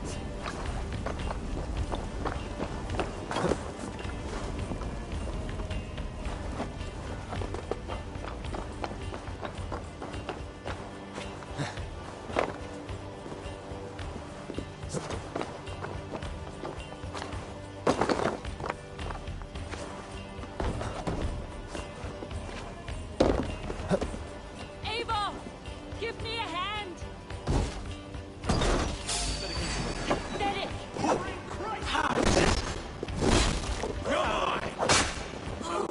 Eyes where you are!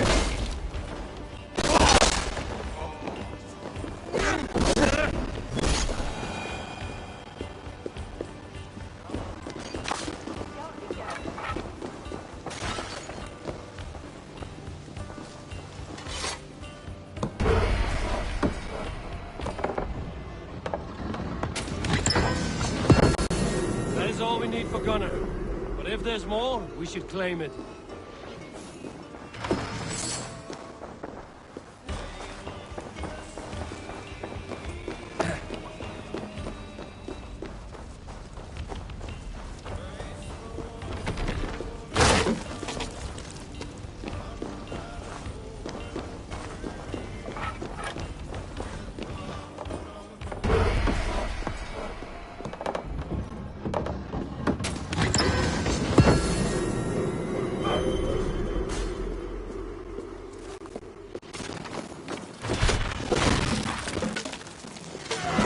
That's it! Back to the ship!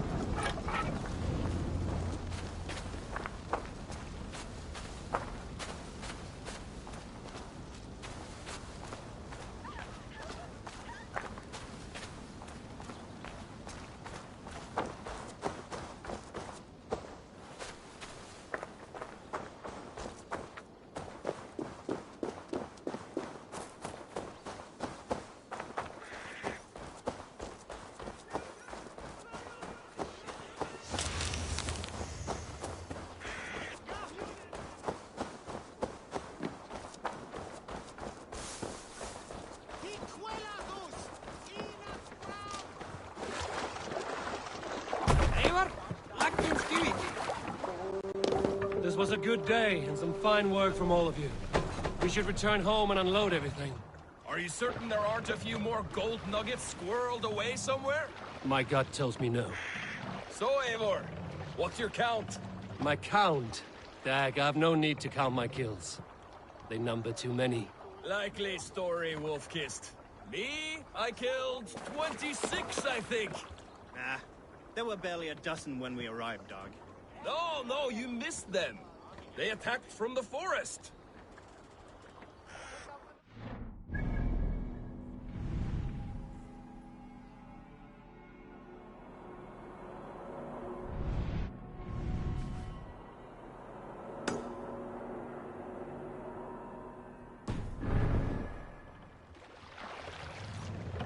More sail!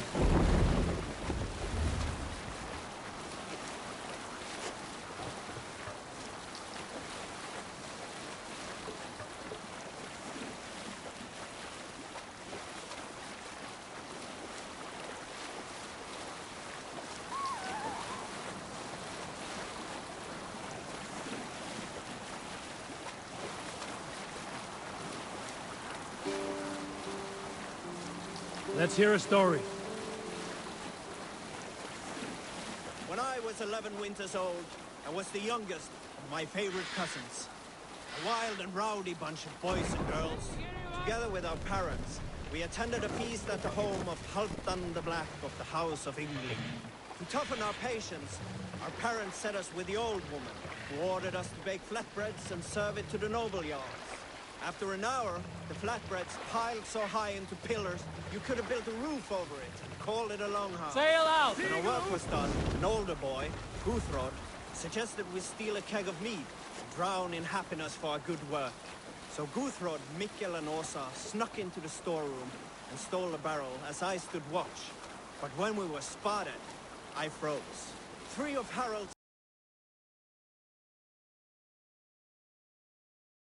"Whose idea was this?" they asked. I stood and said, "The idea was mine. The meat is for me." One of the men eyed me and said only, "That is not true." Then, they moved on.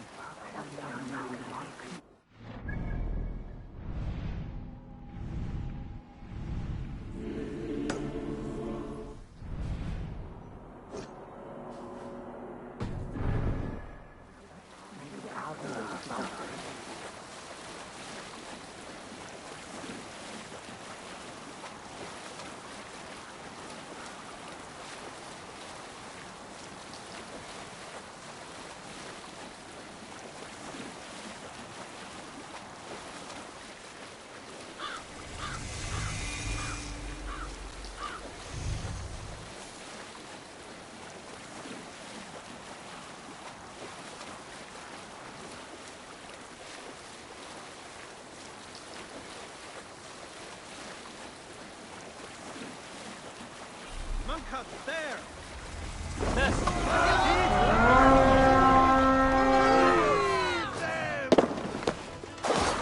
Let's hit the bastards!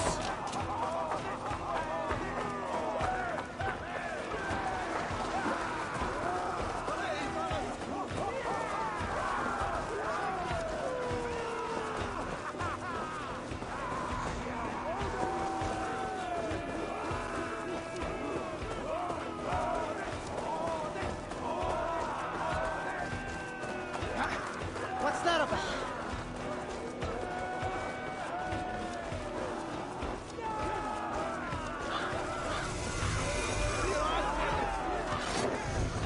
Take the plunder!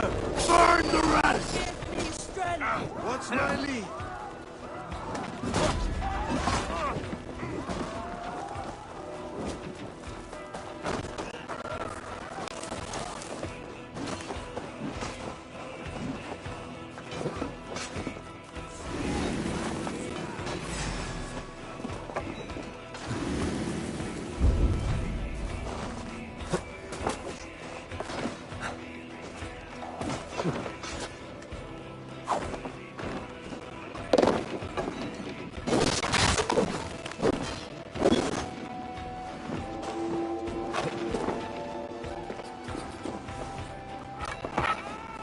Give me a hand over here!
Give me a hand!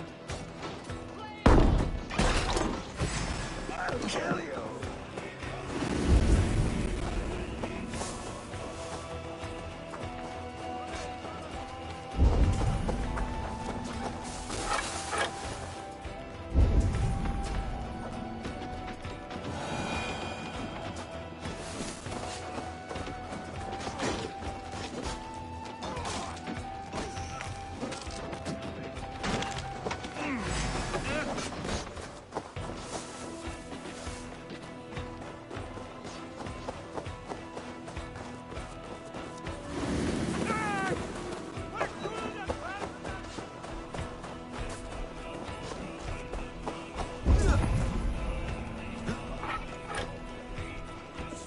Give me a hand with this.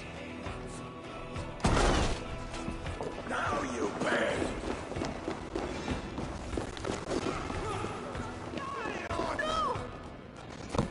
Come, help me with this.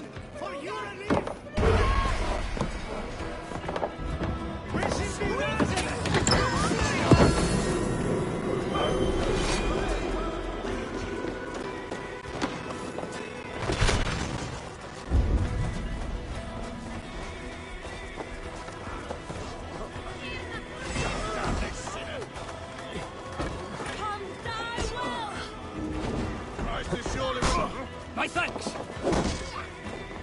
Eivor, give me a hand.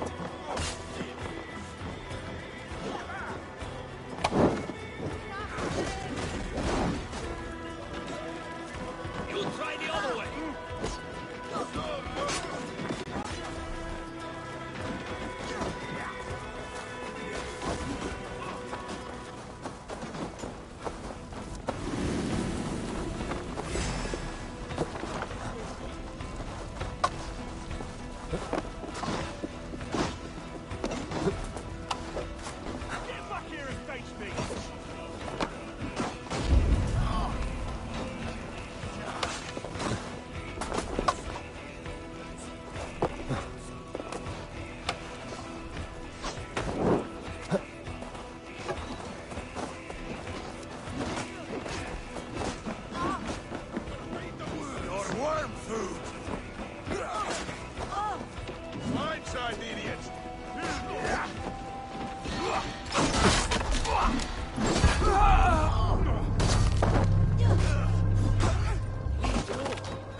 Let the sail out!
We'll pick up from there.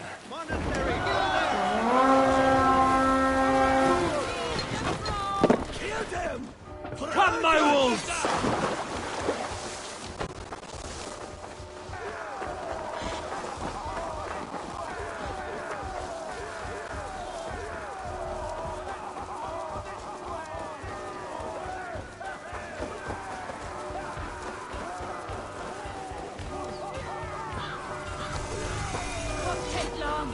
Make them bleed and take their hold. Watch my lead.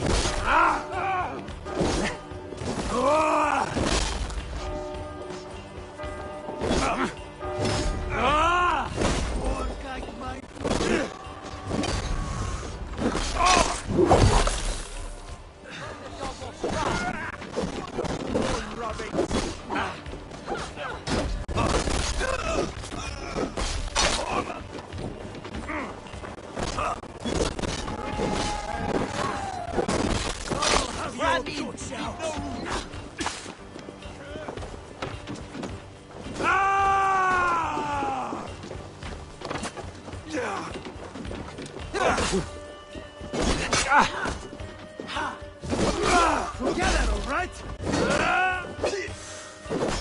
God won't let us lose.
Hey, come here a moment.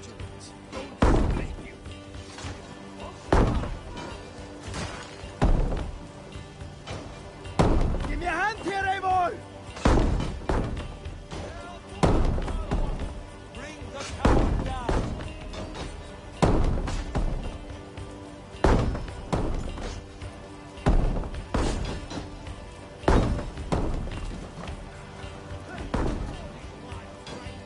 Hey, come here.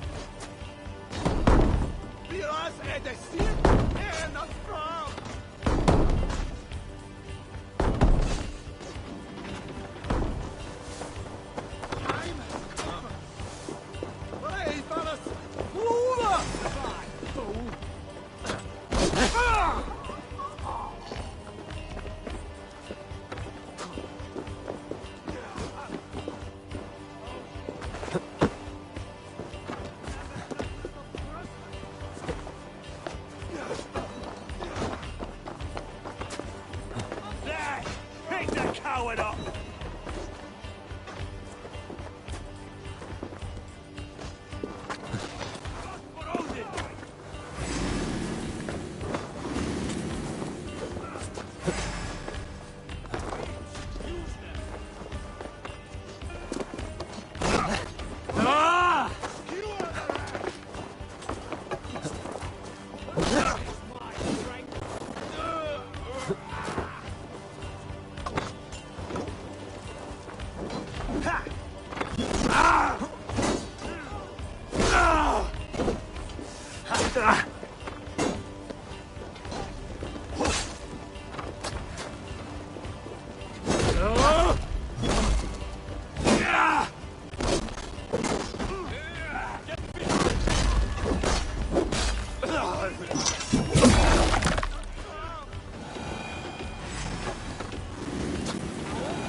Hey! Can't do this alone.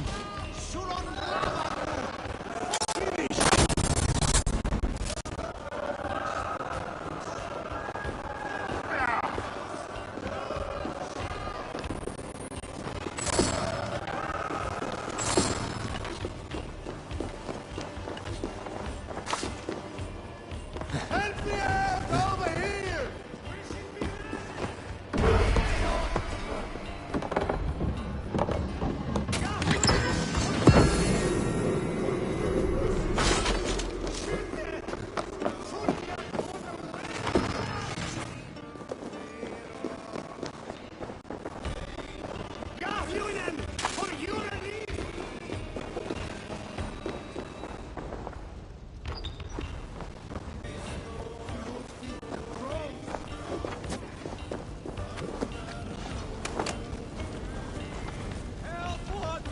Jammed.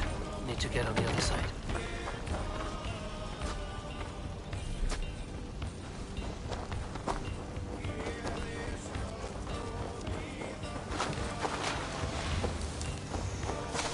Hey, fellas! Going to split you!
Fight smart.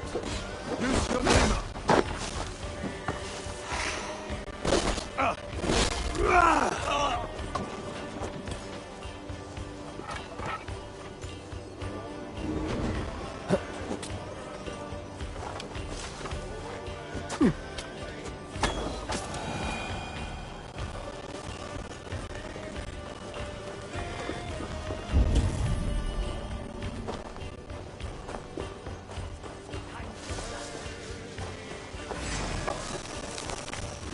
Coward!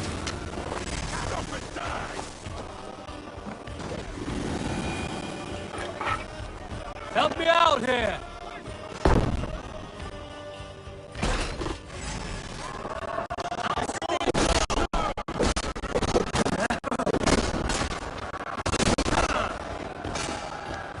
Get around the side!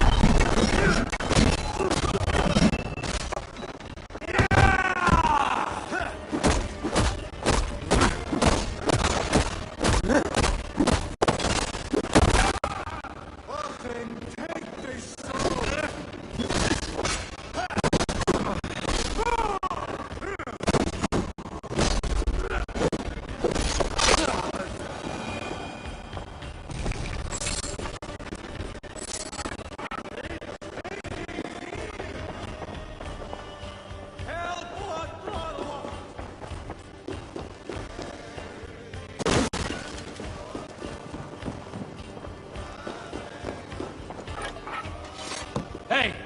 Can't do this alone.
By all the backroads of the world! What ails my mind? Must be a hangover. Over here, good warrior. Hi, stranger. Excuse me, I have a slight pain. Do you notice anything on my head? It's an itch or a cut that simply won't go away. It appears to be a battle scar. Ah, as I suspected. It must be from my most recent battle. You should see the other man. He got the worst of it. Worse than... I suppose it's possible, yes? If he's headless? My arms are numb from battle. Does it need any dressing? Do you think it is a serious wound?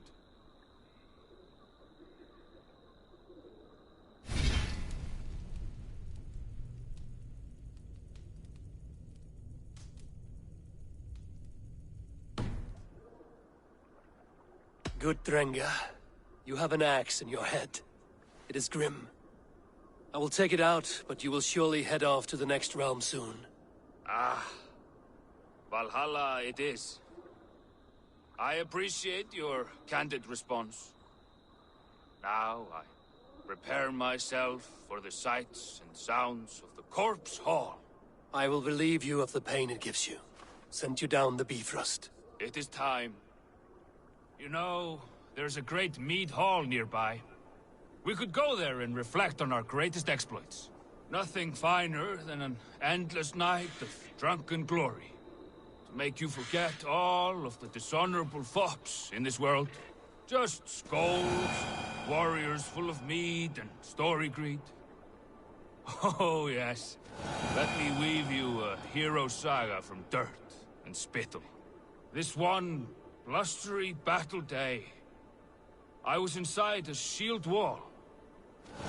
My wife entered the shield wall, nude, and started singing. Oh, we were so young, so very nimble in our hugur and our ways.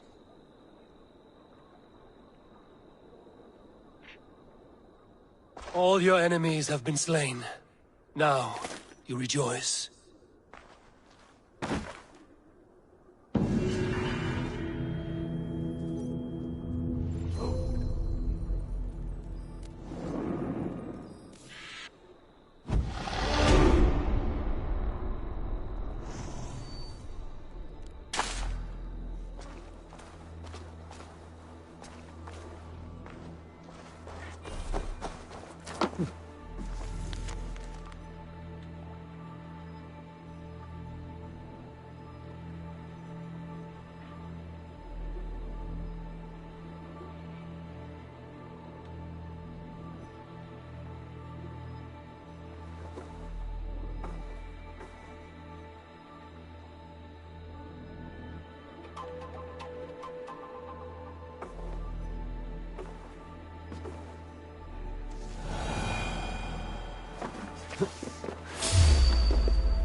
back so soon.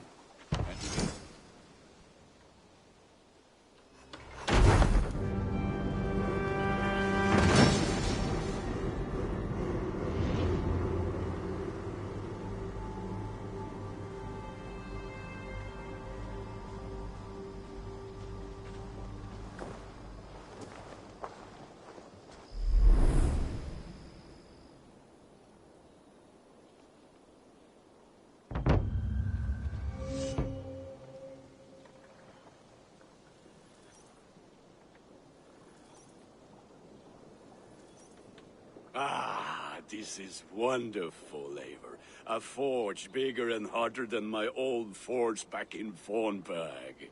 Come visit me anytime. For weapons and gear, there is no man better than me. I will, Gunnar. Have no doubt.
Hello there, friend.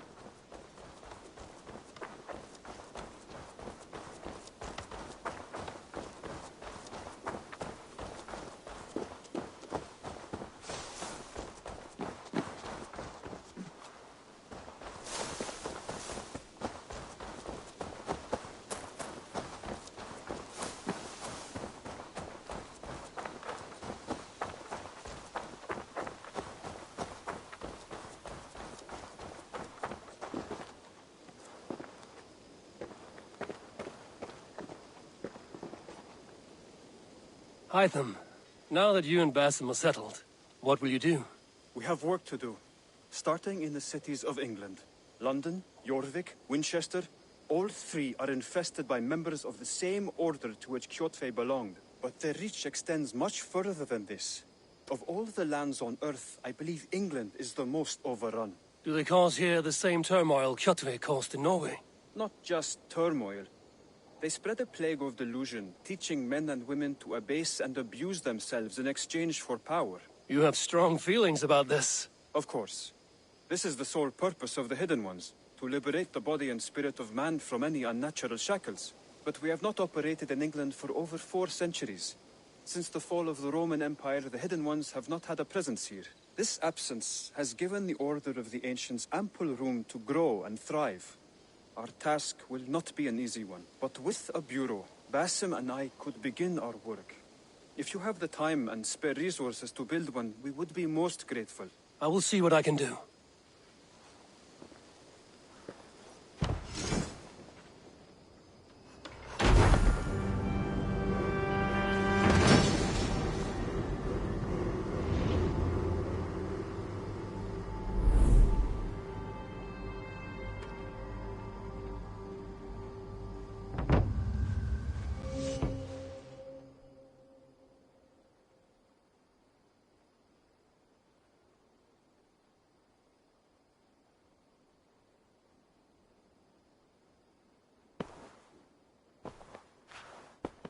This will make a fine space for my work, Eivor.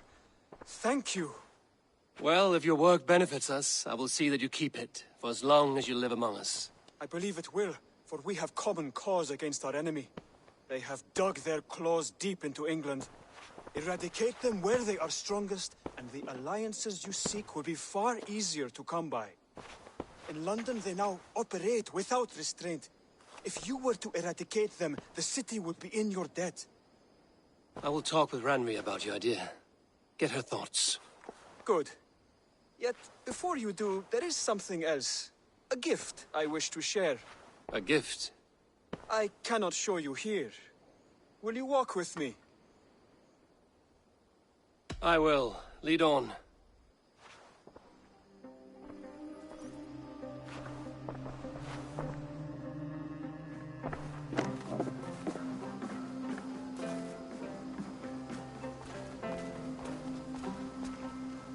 I hear heaviness to your breathing, Hytham. Does your wound still trouble you? It does, I'm afraid. There is a pain in my chest for which I have no remedy. Rest easy, then. So long as your mind stays sharp, you will recover. Of course. Though I am reluctant to displease my mentor. You would risk your health and your life to please Basim. That I do not understand. I should not expect you do. When we first arrived, I noted a shadow of suspicion in your eyes. A doubt. A wariness. Is that a question? No. Only an observation.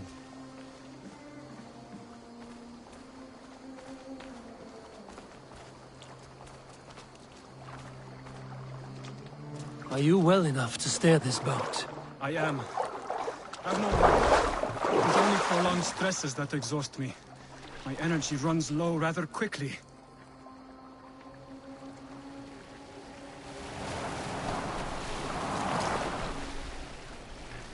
And what is this gift you wish to give me? It will not come from me. It is a gift you must give yourself. More riddles. What fun you are. Let me say it another way. My gift is not for giving or taking. It is a way of living. Well, still no clearer. It is a thing better demonstrated than described.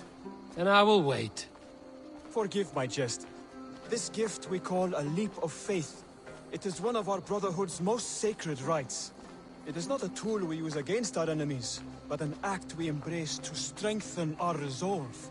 Like your meditation, it centers our minds, steadies our hands, and purges fear from our hearts. And more practically, it aids our movements, in flight or in stealth. You call it a leap, and we are climbing a rather steep hill. There it is again. The shadow of a doubt. Nearly there. Our destination is there. I suspect you mean to throw me from this cliff, is that it? Please tell me if I'm near the mark. And spoil the surprise? To perform the leap of faith, you must give yourself over to something greater. The gods? Yourself. Embrace the hope that death will not come before you are prepared to meet it. Believe this, and you will fear nothing.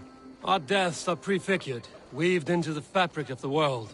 To fear this would be a waste of worry and tears. Good. Then your mind is already attuned to my lesson.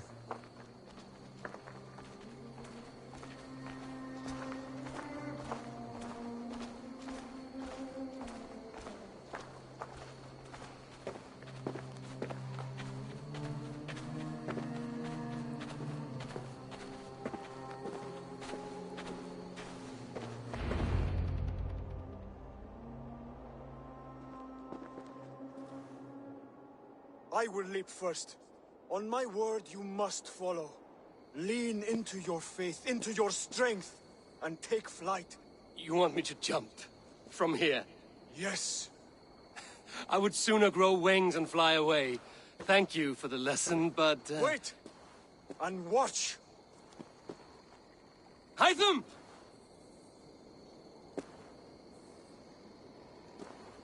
Hytham! Pig-headed fool! Are you injured? You see? My faith proved stronger than my fear! And that loam cushioned your fall.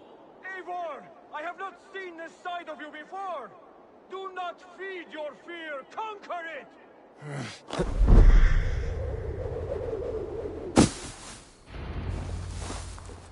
Yeah! A perfect fall! And how did it feel? You spoke true. It was madness and vigor, a purging of fear. A gift I give myself. I see that now. Thank you for showing me the way. Of course. And thank you, Eivor, for hearing me out. You called this leap of faith a sacred rite. Do all Hidden Ones practice this same ritual? As far as I know, it is a rite of initiation that dates back to just before the birth of the Christian Jesus. Are you hoping to initiate me? I might try if I believed you would join, but that is not my purpose in England. Basim and I are hunting larger prey. The Order of Ancients. Yes. You remember the medallion you took from Kjotve's body? That is their symbol. They are a plague, only hope to purge from this world. Like us, they act in secret. But their aim is to rule the world, not free it from unnatural fetters. The desire to rule is not unique to this order.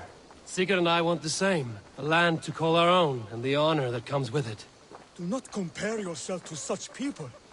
The Order has no honor, no principles, no humanity. Yet they sit on a great many of England's thrones. If you seek to pacify England for the safety of your clan... Then it may be in my interest to give you aid. I understand. You desire alliances. We seek to rid England of its deepening rot. Where these hopes meet, our cause does too. You may think this land ruled by harmless jarls and bumbling thanes. Yet look more closely, and you will find a deeper threat. The Order's invisible hand touches all. It shapes everything, instilling its poison into every level of society.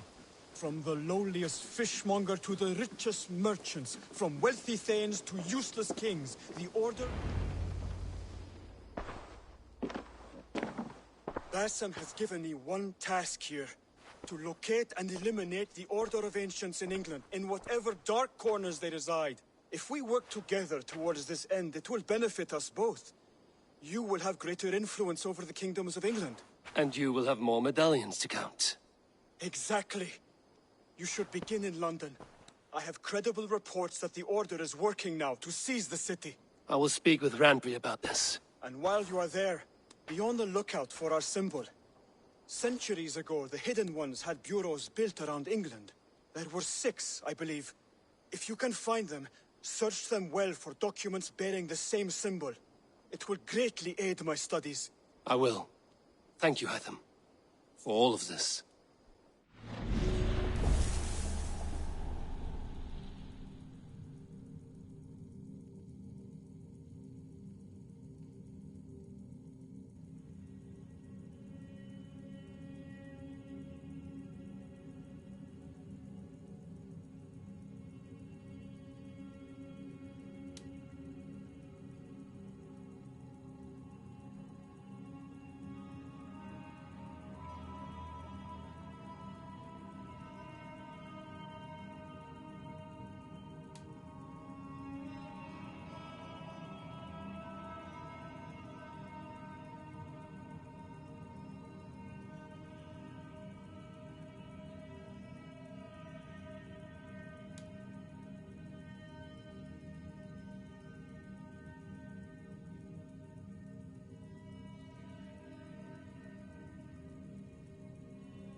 Tell me about what you do here.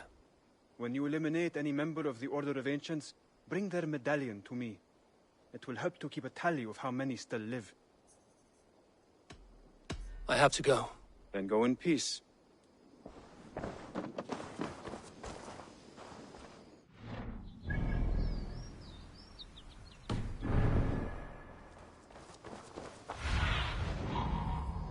Guide me.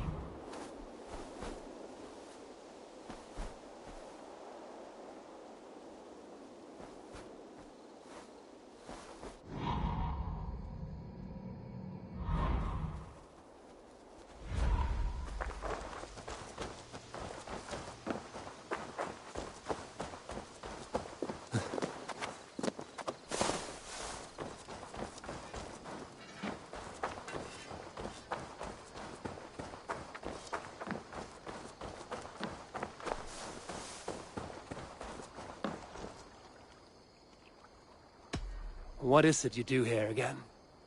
If you want to deal with your raiders, you come through me. I'll make sure they're ready for you and keep them in fighting shape. You need to build some barracks. Otherwise, these raiders are going to get soft, and we can't have that. I will see you later, friend. Fight well.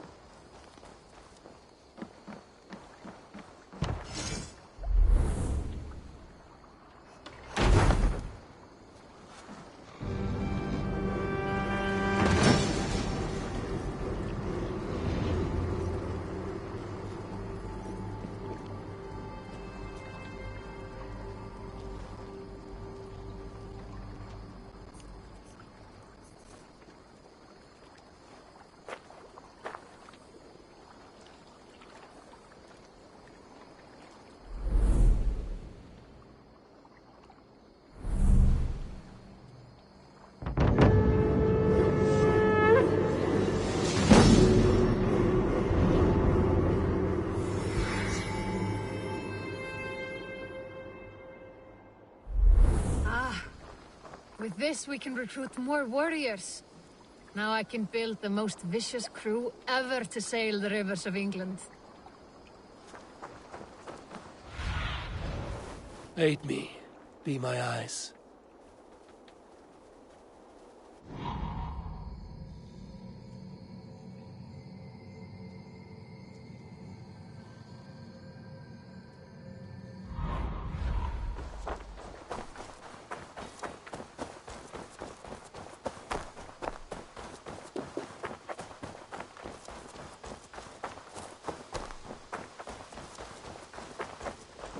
Good to see.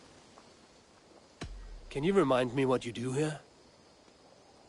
If you need something tattooed, you come here and I do it. And you can bring me whatever designs you come upon too. But of course, no shop, no tattoos. Build something for us when you can, and then we'll get working. I have to go. See you soon. So long.